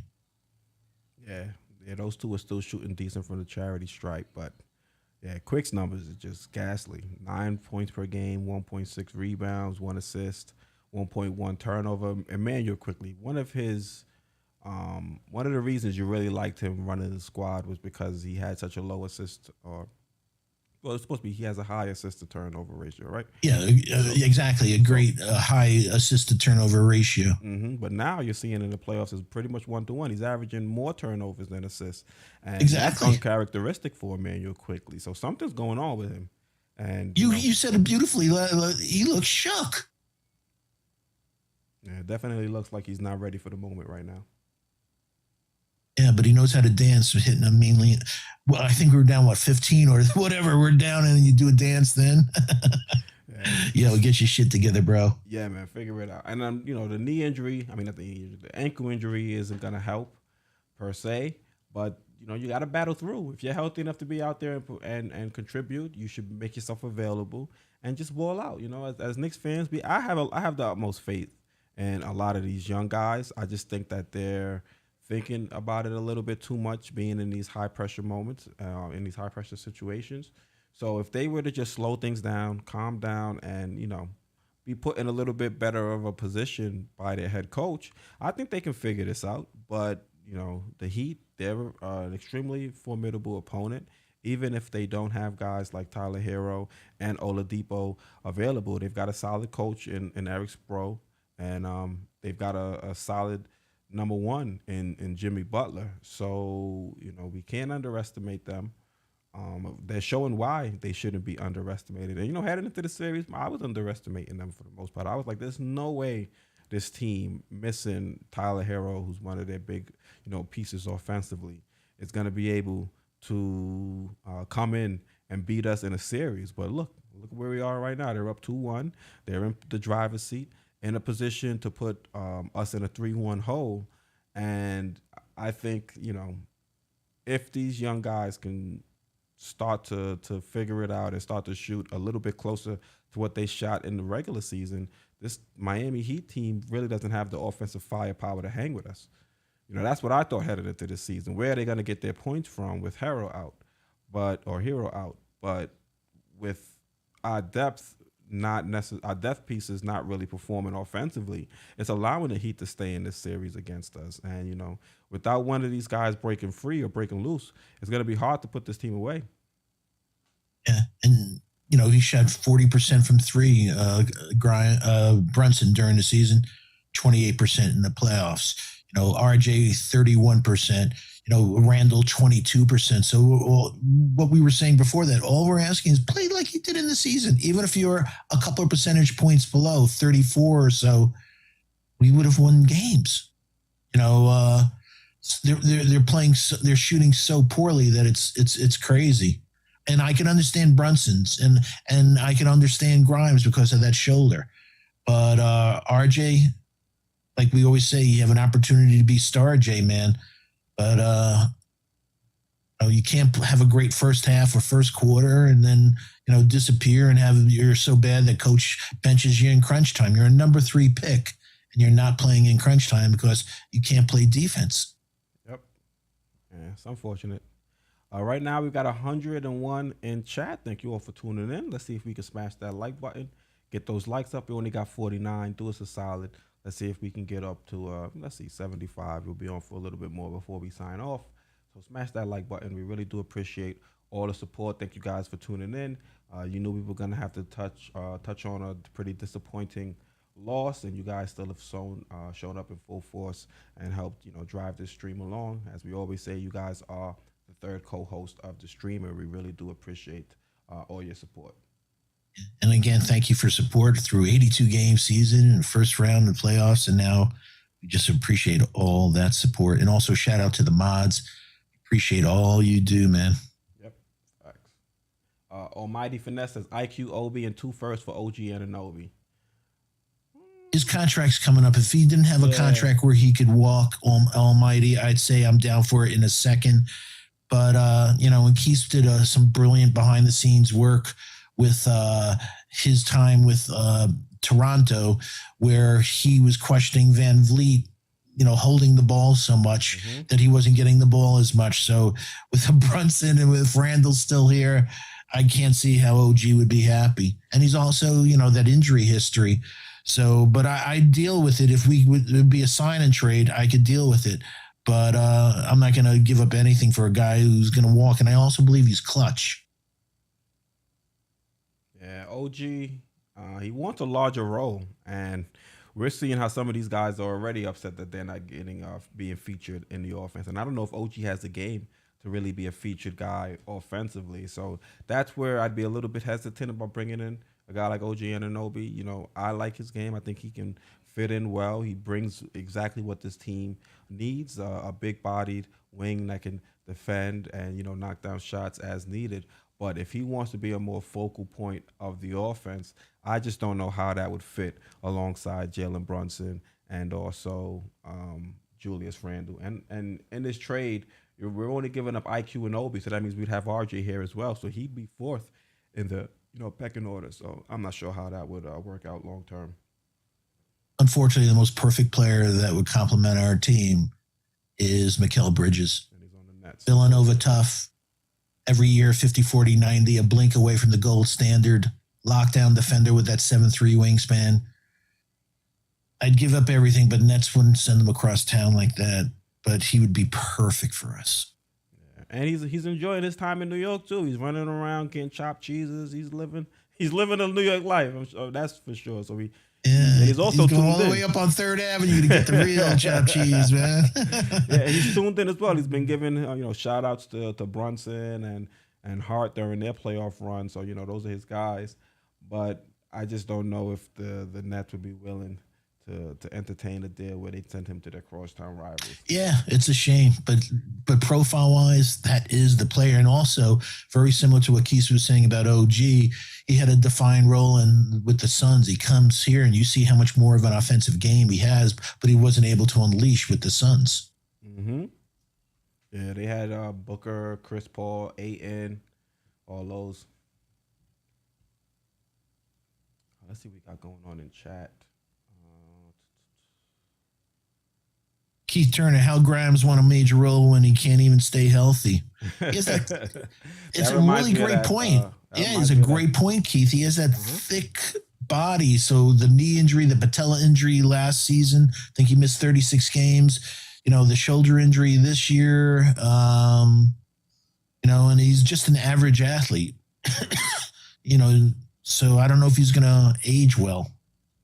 Yeah, reading that from Keith, it had me thinking about that Chris Brown song, Look at Me Now, how it started, talking about how you hitting from outside the club, you can't even get in. Grimes, bro, how you upset about your role? You can't even stay healthy and you're not knocking down shots. What's going on, bro? I don't know Chris Brown, but if you have any Led Zeppelin references, I know. Oh, man, no, I'm going to need to sit down for Led Zeppelin 101. Oh, I could give you 101, 102 and throw in some Pink Floyd. All right, good. I love my rock and roll. We'll go through their discography one day. Let's see what else we got going on. Almighty Finesse says OG can be our Jimmy Butler. Trust. I don't know if he's that gifted offensively, honestly. Because Jimmy Butler doesn't knock down the three, but he can create for himself as a solid mid-range game. He can get to the paint. He's a willing passer when teams kind of collapse on him and try to stop him.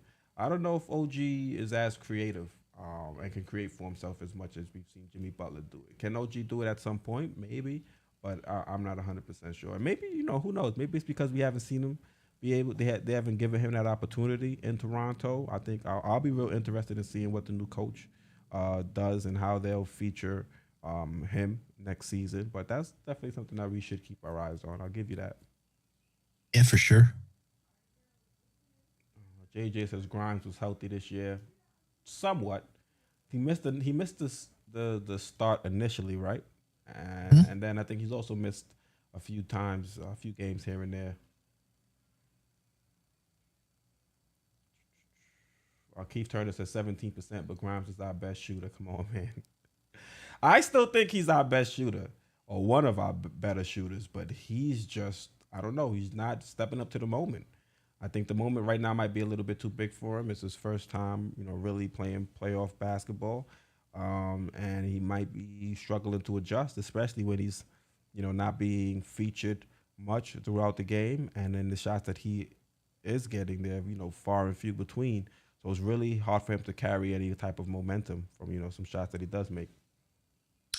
I'm with you. And also, Jimmy's exhausting him. Yeah, playing defense on him as well, yeah. Shout out to the coolest. Hope all is well with you and your family. Giannis or Jaylen Brown, go big or stay mediocre. Yo, Jaylen Brown all day over Giannis. That's for sure. Yeah, Jaylen Brown is definitely somebody that Knicks should be keeping an eye on, seeing how happy he is over there in Boston.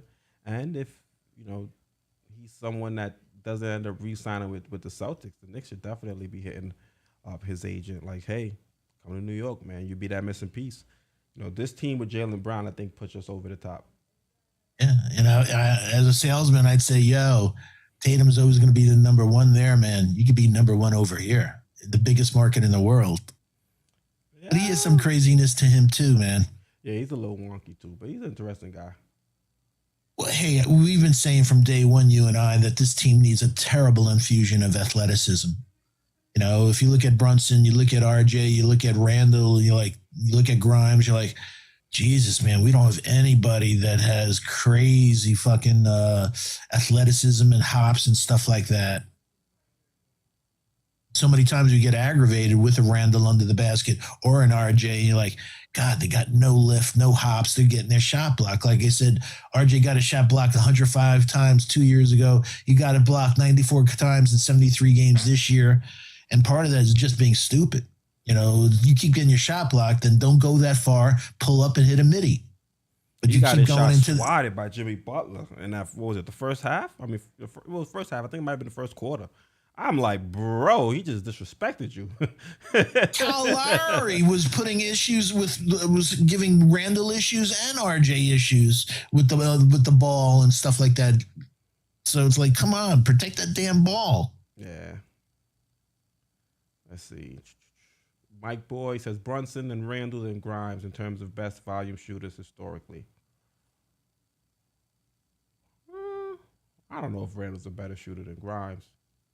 I wouldn't say. No, he's not. Not from three, at least. Yeah, not from three. And Brunson's a knockdown 3-point shooter. I don't know what's going on this playoff. It's the ankle, man. It's like I'm telling you. It's you so having much... a bum ankle should have make you not should have stopped you from being efficient from shooting threes. It'll make you inefficient shooting almost everywhere other than the foul line, because that's your power, your mechanics, everything comes from those thighs, that ass, and everything in your shooting mechanics. It's throwing everything off, man. That ankle. I understand, but and also you don't know about that guy. You also don't know about that guide hand on that right hand that he injured. Also, that I think might be a bigger reason. Him having the issue with the is it the thumb, the wrist? I forgot which. I think it's the wrist, actually. Yeah. Yeah. So I think that might be a bigger concern than the ankle, unless you're talking about him getting that separation when he does the step backs and stuff like that. That could factor in as well, but. Tom's from Huntington says, I wish Mr. One Night Stand played a little defense. Who's that? Tom, you gotta let us know. It's not Tibbs, I'll tell you that. Yeah, you gotta let us know who Mr. quote unquote One Night Stand is. I have no idea who that is. Let's see what else we got going on. Oh, is that Fournier? I don't know. I'm still trying to figure it out. Yeah, I think it might be Fournier because JJ followed up and said, at this point, with our lack of shooting, I'd give Mr. One Night Stand a look tomorrow. So maybe it's Fournier. But why would they reference him as Mr. One Night Stand? Yeah, you know say. You guys are gonna have to let us know in chat why he references that. Je ne sais pas. Right, I'm speaking Spanish about the Frenchman. I don't know. How do you say I don't know in French? Yeah, so Evan Fournier is correct. I wonder why they call him that though. Let's see what else we got going on in chat. Thank you all for tuning in once again. We got up to 55 likes. Let's see if we can get a little higher. Do us a solid. Smash that like button. Really would appreciate it. Almighty Finesse, I want that Mavs pick too, man. I want justice, man. I want justice. No, I mean it. I'm sure I'm a purist when it comes to basketball. I love basketball. And for a team to tank and not play Kyrie and not play Luka and sit down that's disgraceful. That's totally against the game, man. So you fine a multi-billionaire $750,000, which is equivalent to $100 to him. It doesn't mean anything. How do you hurt him? Take away that draft pick. Yep. You wanna put a line in the sand, Silver in the NBA, do that. But this is like, like what Keith and I said X amount of streams ago. That's like saying, hey, you did this terrible thing. I'm finding you a second round pick. It's like, well, make it two. I don't care. It's a second round pick. That's not going to hurt me. God, I got the player I wanted. Thank you. So we got our answer. It says Fournier announced after a January game that his 3-point play was similar to a one-night stand. Oh, man, that's probably why he's on the bench now. This guy's something else. I thought it was a one-night stand because after one night you don't want to be with him anymore. Oh, man. And speaking of draft picks, this is from NBA Communications, just giving you guys a heads up as to what's going on moving forward. May 13th to 14th, they've got Elite Camp. The 15th to the 21st, they've got the Draft Combine, and then the Draft Lottery is on the 16th. So just in case you guys were wondering what the dates are when it comes to draft-related events, just wanted to give you guys a heads up as to what's going on so far in the month of May. Yeah, and folks, I don't know if you saw some funky stuff happening from the NBA going on in the future, not necessarily this season, in future seasons. You can't be drafted if you don't go to the Draft Combine. Yeah, I saw that. There's a new CBA. Yep. Yeah. And you got to give medical records to all the teams are the ones that requested, right? Because before, that was a little thing that players would do. They would not give their records to certain teams that they didn't want to go to. Exactly. More of that. Shout out to Bronny James going to USC. Yo, one of my favorite players next season is a kid named Collier that's at USC, a point guard. Mm-hmm. He's explosive, man. Watch him going against DJ Wagner and stuff. So a backcourt of Bronny and Collier is going to be frightening for USC. So I'm glad he didn't go the G League route. Yeah, he's got proper guidance from his pops. I just wish the kid could play on his own. I think he has, nice form, shooting and everything, but leave him alone. Stop sitting in the freaking front row, LeBron. I've hated LeBron from day one in high school, that LeBron is dunking in the pregame drills at high school. Let your son have some shine. Sit all the way in the top row, unassuming, and let your son have a life, man. Drives me crazy, LeBron. But it's kind of crazy to think that LeBron and AD are healthier than the Knicks team.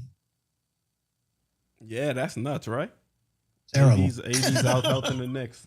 Knicks one today says Randle influences the outcome in a greater way, for better or worse. For better during the regular season, for worse during the playoffs. I think for both, for better or worse for both the regular season and the playoffs, because he was solid in Game 2, and we saw that the Knicks were able to pull out a victory. And in Game 3, he was terrible, and we got blown out. I mean, if you look, the energy just from the team as a whole was just, I couldn't believe what I was watching. We've played the Heat. How many times did we play them during the regular season? 3 times? I believe so. We played them 3 times. I don't think any outcome was decided by double digits. We played them Game 1, Game 2. None of those games were decided by double digits. And now game 3, we get blown out. So me heading into this series, I never for one. I know the regular season, we won the regular season matchup or whatever the case may be. And heading into the playoffs, I know it's a different environment. But I never thought that we wouldn't be able to match the Miami Heat's energy. We would be out hustled by them. That I never saw, because that was a strength for the Knicks this season. So to see that, to me, it was like, all right, we really don't have a hope in this game if this is the type of energy we're going out there with. I'm with you, man. This is everything. And then a couple guys are playing for their future, whether it's Obi or whether it's, an IQ and stuff like that, even a Grimes in a couple of seasons. So it's like you want to show them that, I am a keeper. Thank you for not throwing me in a Donovan trade. I am a keeper. Let me show you. And I'll be diving in second rows and stuff like that and boxing out and doing all. And then like you were saying about the Miami, it's like, even without Jimmy, they were executing the game plan. And obviously, we weren't. Yeah, and, in the battle of ankles, we're losing so far. This is a tweet from Fred Katz. It says Jalen Brunson says he will play in game 4. Julius Randle also said the same. Brunson was limping for parts of game 3 and has been dealing with an ankle injury. So Brunson's still been dealing with an ankle injury. We've got Randle dealing with an ankle injury. And now we've got Emmanuel Quickley dealing with an ankle injury. It's ironic. We really haven't heard much of Josh Hart. Don't forget Mitch. Yeah, Mitch is just hurt all over, though. I don't know what it is. His ankle, hip, something. He's just hurt. Yeah, he's like in an MMA fight. Yeah. The toll of the season is starting to catch up to Mitch. So, hopefully he can power through. But Hart, has been formidable off the bench. So that's one thing at least we can look forward to. Absolutely. I see Dirty Dancer said, who would I select? Who do I, the real question is, who does Fox like except Mikal? I like SGA a whole lot. I won't give up. I don't like, Giannis or some players, OG, like I said, injury history and stuff like that. So I'd be very, I love Trey Murphy. I'd give up a lot for Trey Murphy. I'd give up for Herb Jones, not as much as Trey Murphy, but he's a defensive lockdown 3. He's the guy that, that changes everything. That's a lockdown, a real 6'8", 6'9", 7'3" wingspan guy, prototype. So those are the guys that I'd absolutely go after. Mike Boy also has a comment. He says, I think Randle will be exponentially better next game. I hope so. We need him to step up, man. This is one of those, I think, moments where you look at Randle. He had a bad game, but all could be forgotten if he steps up and he's able to will this team to a victory in game 4. So, if he can come out, play solid, be more of that game 2 Randle, or the what game was it where he was balling before he got hurt? Was that game 4? Against the exactly, and he was attacking the basket. Mm-hmm. He was being so very aggressive, and that's we don't see that aggressiveness. Mm-hmm. And like I said, the beauty of aggressiveness is worst case scenario, you don't make the shot, but you get fouled. Get those guys in foul trouble. Go at them. Mm-hmm. Can't get fouls taking threes. Well. Don't tell that to Emmanuel Quickley. Don't tell that to Emmanuel Quickley or Grimes. He's had enough during the season. Both of them. Almighty Finesse says, would y'all trade Randle for Jalen Green? No. I don't know if Jalen Green's game would be fit for, like, winning basketball. He's still a young guy, so he still has more to learn. Maybe he can develop to a more winning player, but I don't look at Jalen Green's game and say, okay, that's a guy that's, his game is built around playing winning basketball. Yeah, he's anti-Tibbs. He's like, I think the third, he's in top, I will say this, top 10 worst defensive players in the league. You have Anthony Simons. You have a few guys who are just absolutely brutal on defense. And Jalen Green. And also he's, some of the whispers are he's not so cool in the clubhouse. So he's not a guy, like he said, that's really, he's going to have great stats, but not necessarily ever be a winner. I mean, there's some rumblings that he'll be shipped out of town in Houston now with the addition of Ime. Let's see. Big Chino, salute, says Randle is the biggest fraud I've ever seen in a Knicks uniform. he gets no respect from me. Chino, how are you, buddy? Oh man, I don't know if I would say Randle's a fraud, but he's definitely letting us down as Knicks fans. This is a very important series. We finally got Julius Randle, a running mate, and Jalen Brunson, and we would have hoped for him to be a little bit more consistent with his production here in the postseason. He has, I don't want to say he's been completely terrible right there like that for the postseason. He's had some moments, but when you look at or you rely so heavily on him playing well in order to win, you really need him to be more consistent. The inconsistencies are something you accept from role players, knowing that, you have other guys that can step up and fill a similar role. But when you have a star like Julius Randle, he's not giving you, his all. Who's really going to be able to step up and fill the void? We don't really have too many guys, especially with the way they've been playing right now, that can do that. So in Game 4, we really need him to step up and, be the Julius Randle we saw in the regular season, the All-NBA Julius Randle, as opposed to, this version that we've been seeing recently. Yeah. And it's very difficult to enjoy playing with a teammate when, Julius is playing Matador D, they get scored on, and he looks at his teammate with his hands up in the air. It's like, what are you looking at him, man? It's on you, bro. And he does that all the time. It's like he had a play yesterday where he threw his hands up in the air at one of his teammates, and it's like, it's real hard, and also what we went through this year, whether given the evil eye to Quickley, when he was out of control and Quickley was trying to do that. And that's a year after smacking Fournier and smacking laptops. He didn't smack Fournier, Foxy. Come on. He might have brushed him aside. He pushed him away aggressively. Yeah, all right, I'll give you that one. Yeah, so basically, not saying, he's my teammate, he's my brother. I ain't going to get in any way, shape, or form physical with him. And like I said, he gives him the evil eye, like I'm about to bust your ass. You do that with your opposing team. You just don't do that with your brothers. Yeah, I hear you on that one. So looking ahead, we've got Game 4 on the 8th at 7:30. That game is going to be on TNT. I hate games on TNT. Sometimes I hate any game. I miss Clyde and bringing so much on an MSG. It's not funny. But not only that, the TNT doesn't really have picture-in-picture on the iPhone. So, if I'm stuck watching it at work, I can't, have GPS run in or nothing like that. I'm just stuck on the app when I need to have that picture-in-picture. That's why I prefer ESPN. ESPN, MSG Go, they got picture-in-picture, so it's good. But with me being stuck at work, TNT is not the best viewing option for me personally. Yeah. And plus, if there's no Mike Breen or Clyde, you just put it on mute and you go tune into JD.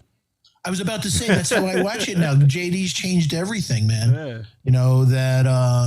That I watch JD with the sound off. Mm-hmm. Best way to do it. Make sure you guys. Hey, shout out to our guy JD. Touch base with him, and he sent me a thing that said, I love JD. He said the worst career field goal percentage in playoffs in history is Joe Fulks, Fulks. I never heard of him. Shot 26% in 1947 to 52. Chuck Halbert shot 27% from 1947 to 1950. And Julius Randle, 32% from 2021 to 23. So his career playoff field goal percentage is fourth worst in history. Oh. Yikes. Yeah, those are some terrible numbers right there, Foxy. Let me see if I can put that on screen. Yeah. So, but shout out, folks, if you're not watching JD, you're missing great energy. Obviously, some of the best takes in all of Knicks fandom. I love JD's takes, and he's just a really good guy, man. So we love supporting CP, Alex, and JD over at Knicks Fan TV. And congratulations again to CP on all the different shows and simulcasts on Bleacher Report and stuff. All that hard work. His dream is coming to fruition. Thanks. And also, just a real quick shout out. I haven't seen Jay Boogie, but talking about dreams, all of us dreamed that the Knicks would make the playoffs this year, and I love seeing dreams realized. And Jay Boogie is passionate about the Knicks, and his birthday was a couple of weeks ago. So if you haven't given him a shout out for his birthday, please pass that on. But also, the New York Knicks bought one of his tracks, and it was up on the jumbotron, and he was able to, with his family, see his track played at Madison Square Garden on the jumbotron on his birthday. So he realized his dream. And you know what? Shout out Boogie. You worked awful hard, and we love when people's dreams come true, man. So I'm happy for you and your family. All that hard work, all that passion, and all you do for the Knicks community. God bless you, Jay. Fact. Salute to the closer. To the closer. And this was the stat that you were discussing earlier, Foxy. So for anybody who wanted to see a visual of it, so you got Joe Folks, played from 47 to 52. He shot 26% from the field in his career for the playoffs. Chick Halbert played from 47 to 50. He shot 27% from the field in the playoffs for his career. And then you've got Bellis Smalley. He played from 47 to 49, shot 32%. And there you go with Julius Randle from 21 to 23. He's shot 32% in his career from the field in the playoffs. And you look at some of the guys he's competing up against, they were playing in the 40s and 50s. He's a good company when you with whatever a Bellish Schmalley is and a Joe Folks. So you're in really good company, Julius. Thank you for that honor. Yeah, I don't think those names are in rotation right around now. I think those are phased out. Yeah, or NBA folklore. Chick Halbert. You remember that shot by Chick Halbert? Oh my God, I'll never forget it. Boy, that chick can really play. Chick. Yeah, man, Randall's definitely got to step it up, man, especially come playoff time. This is crazy. He is who he is. Yeah. Almighty Finesse says, I want a young player in return for Randle. I don't want 30-plus-year-old players. I mean, I don't know if you're going to get a young player in return for Julius Randle, especially with Tibbs here. If Tibbs is gone and you move Julius Randle at that point, then, it opens up a few more options for you. But with Tibbs here, you're kind of pigeonholed into a specific type of guy that fits into Tom Thibodeau's scheme and what he's trying to do out there on the court. Yeah. So like he said, the translation is plays defense, and everything else comes after that. Mm-hmm. So we saw with Quentin Grimes, he earned his respect as a young player. So there's only a couple kids in the draft. Rayon Rupert for the Breakers out of New Zealand, also out of France. Looks like a lockdown player, man. That's, again, 6'7", 7'3" wingspan prototype. But there's only a few guys that would be a lockdown defensive player. One of the players I like that could really, throw a wrench in the works is Kason Wallace. I really like Kason Wallace on Kentucky. He's mini Drew Holiday, not mini. He's 6'4", so he's got big size. He could shoot. Great defensive player. That's a guy who could step in. So, but we're gonna have to make changes. Next year. We're gonna, we always talk about Keith and I at the beginning of the year. What teams do you model yourself after? And we talked about Memphis, and Memphis understood that. With a player like John Morant, we got to have a backup in case he goes down, and Tyus Jones is the perfect guy like that. Quick is not a guy to run a team. He's better as the off-guard secondary playmaker. So whether it's a Rokas, whether it's somebody else, we're going to need, because what we're learning, and we learned it from a lot of other, we're seeing it for the umpteenth time with Chris Paul. Those little guards, man, they get beat to shit.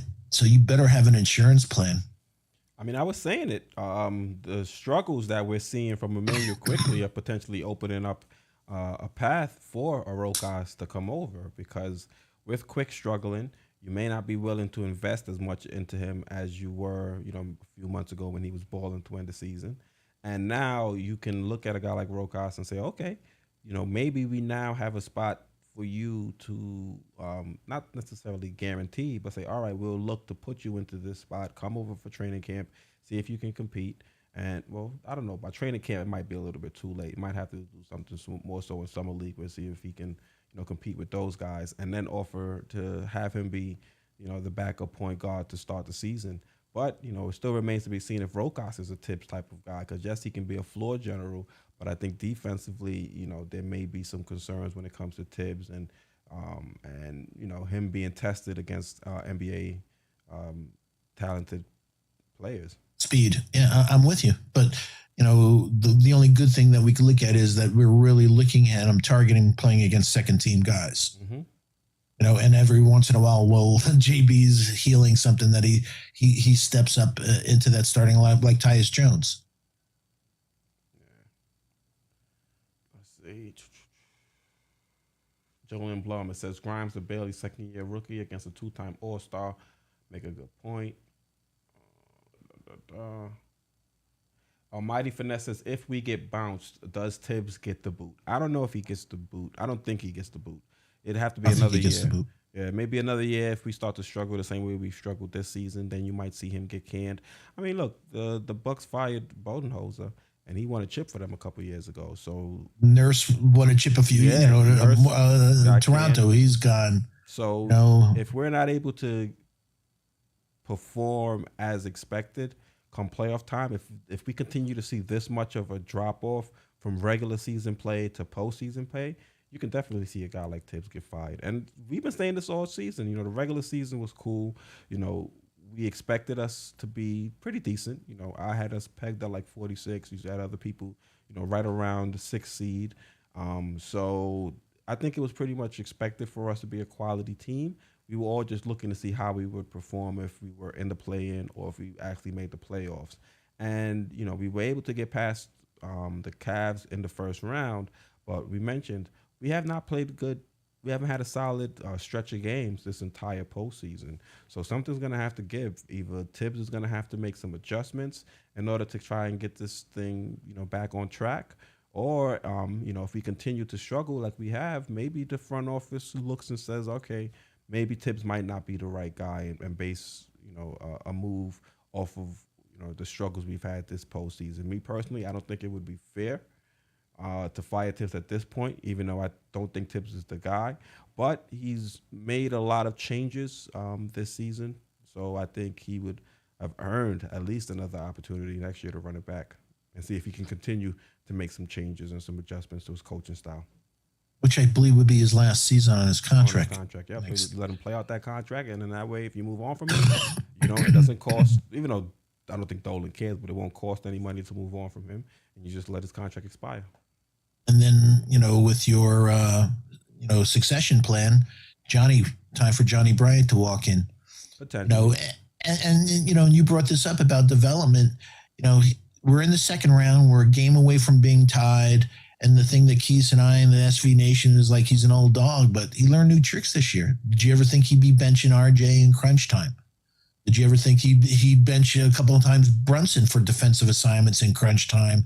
Whether Randle, so he's made moves that I never thought Tibbs was capable of doing. So we're in the second round, and I don't think this series is over at all.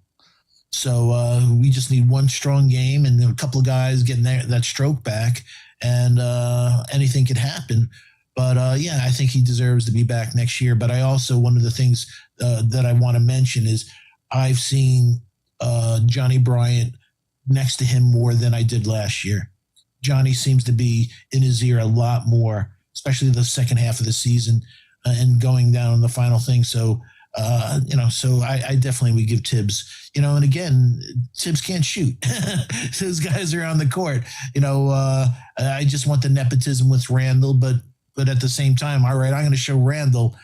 Then you put an Obi, you go from the frying pan into the fire. Yeah, I'm a little bit shocked that we haven't seen Johnny Bryant's name in a lot of these coaching searches. That's pretty surprising for me, especially when you hear the players speak so glowingly about him. Yeah, and just his career. If you don't know a lot about Johnny's first client and his performance before he got NBA jobs, he had his own gig, and Damian Lillard was the guy that he made his name on, and then Paul Millsap. And then he went to Utah, and obviously he was the whisperer with Donovan Mitchell. So he does have a really good track record. Yeah, And also, if you hear IQ and a few of the other guys talk, that he's been really instrumental helping them too. hmm Yeah, so we'll see. I mean, it's better for us that he's not being, he's not on the radar of other NBA teams. So if we do decide to move off of Tibbs, at least he'll be available for us. David Smith says Tibbs earned the right to coach next year, but I have no faith in him. I don't blame you. And you're only good as the tools they give you. That is true. That is true. They gave him Fournier, who was never a Tibbs player. You should never. And the guy that I think we've missed terribly this season and in the playoffs is Alec Burks. He's been a 40% from three shooter for a long time. He can create his own shot. He's real quiet. He's good in the locker room. That's the type of vet that I'd have on this team. Yeah, but we have to move off of him to bring in Brunson. No, I know. But that's because of some other stupid moves. Yep. David Smith says Johnny proved nothing other than developing Donnie Mitchell, who can perform in the playoffs. That's not on Johnny, man. That's on Donovan if not performing in the playoffs. But I brought up Lillard. Dame. It's not a bad guy that he helped develop either. Yeah, I'm not 100% sold on Johnny as well. I need to see a little bit more. I need to see him as a coach to see what he. Me too. I'm Kenny Atkinson all the way. You and me. So Kenny A for the win. But it seems like Kenny A for the win. He might be moving on to another team as well. It's time to get off to Golden State. They're long in tooth, man. Yeah. It seems like the Lakers might be getting them out of there. Or just the players, even if they don't in the next year or so, their salary cap and other things. That's not going to be pretty in the next few years, especially guys like Kuminga not realizing, not being the player that they thought he was going to be, and Moses Moody just being an average player at most or a role player. Yeah, Kaiser so and also James and also Wiseman it didn't work out. Yeah. Souza 1718 says rumor that Tibbs was on the chopping block before the Knicks made that late season run. Correct. I think they need a new coach, a fresh eye to hold everyone accountable. Yeah, they probably do need a new coach that'll help, change up their offensive and defensive philosophies. But it's hard to do that now, seeing that, Tibbs has been able to get us this far into the playoffs. He's advanced past the first round. This is a team that heading into the season didn't necessarily have championship aspirations. So for him to coach us up and have us performing as well as we did in the second half and now to get to a second round playoff berth, it's hard, I think, to justify moving off of him, even if, us as fans can see that, maybe X's and O's, he's might be one of the things holding his team back. With you. All right, Foxy, I think we'll wrap it up there. Anything you want to get off your chest before we sign off and back on this again next Sunday? Series is not over. One game from being tied. So let's think positive. Let's cheer our guys on. And one last thing on the points we were just saying. It's just really hard for a coach to have both RJ and Randle, their style of playing together. They're just not complementary. Both of them need a wind up to get their shot, so RJ dribble, go left. Even if he goes right, he's going to spin left. But their type of play is not complementary. So it's very difficult for any coach coming in with the current roster to do magic. RJ is not going to get faster. He's not going to jump higher. He's not going to get quicker. He's not going to get skinnier around screens. This is who he is. And Randle is mentally fragile. He's a uber talented player that is, I don't even think it has to do with small markets. I just don't think in any type of pressure he'll ever perform. Yeah, we got a comment. Where was it? Let me see. Oh, Raymond Bentley says, how's the Knicks draft position? Well, we don't really know. We'll let you know in about 2 weeks. We'll let you know. What is it, the 16th, you said? 16th, exactly. Then we'll finally be able to give you a better idea of what it'll be. Hopefully we get the draft pick. At this point, I don't know. First, Raymond. At this point, I don't know who will be on our summer league team. Daquan Jeffries. Who's the dude we drafted at the end of in the second round last year? What's his face? from Duke. Yeah, Trevor there we Keels. go. Trevor Kills, yeah, him. He'll probably be on the summer team, and that's about on the summer league team. Who else could possibly be there? You think Deuce goes there for Trevor us? Keels will be a star one day, but he'll probably be in Europe. It ain't going to be the NBA because he can't shoot. He's not a shooting guard and he ain't a point guard. He's a tweener and he's a terrible draft choice. Yeah, so we'll see. I see Bricks Nation says the front office should turn Mitch, Fournier, and Obi into Brooke Lopez this summer. Yo, I want to know what you smoking. Where you get that? Bricks Nation. I would not go for what is he? I think he's 62 now.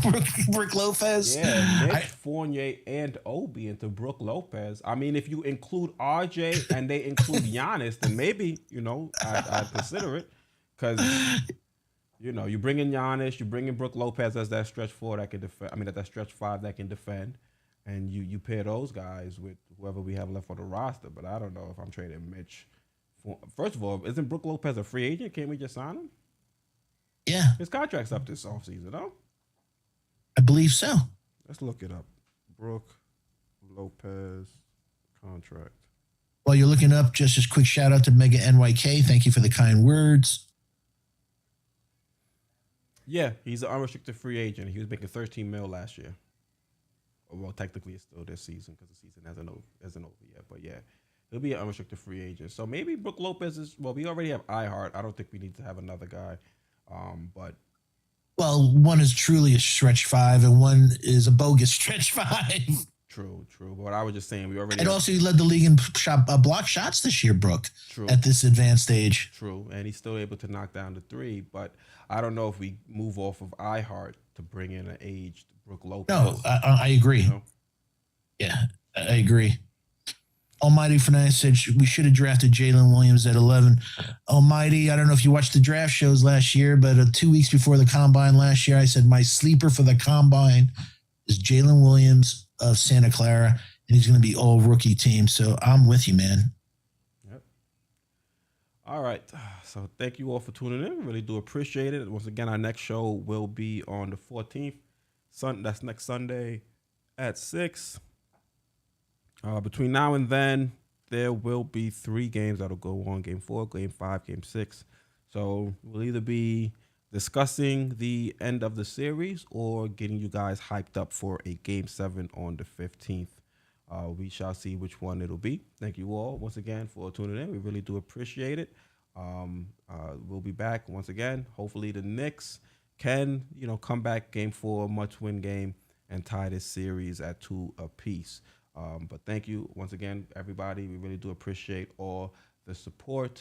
Make sure you guys are subscribed. You have notifications set to all. That way you guys are notified whenever we do go live. So once again, I'm Keith, joined as always by my co-host, Stephen Fox. And until next time.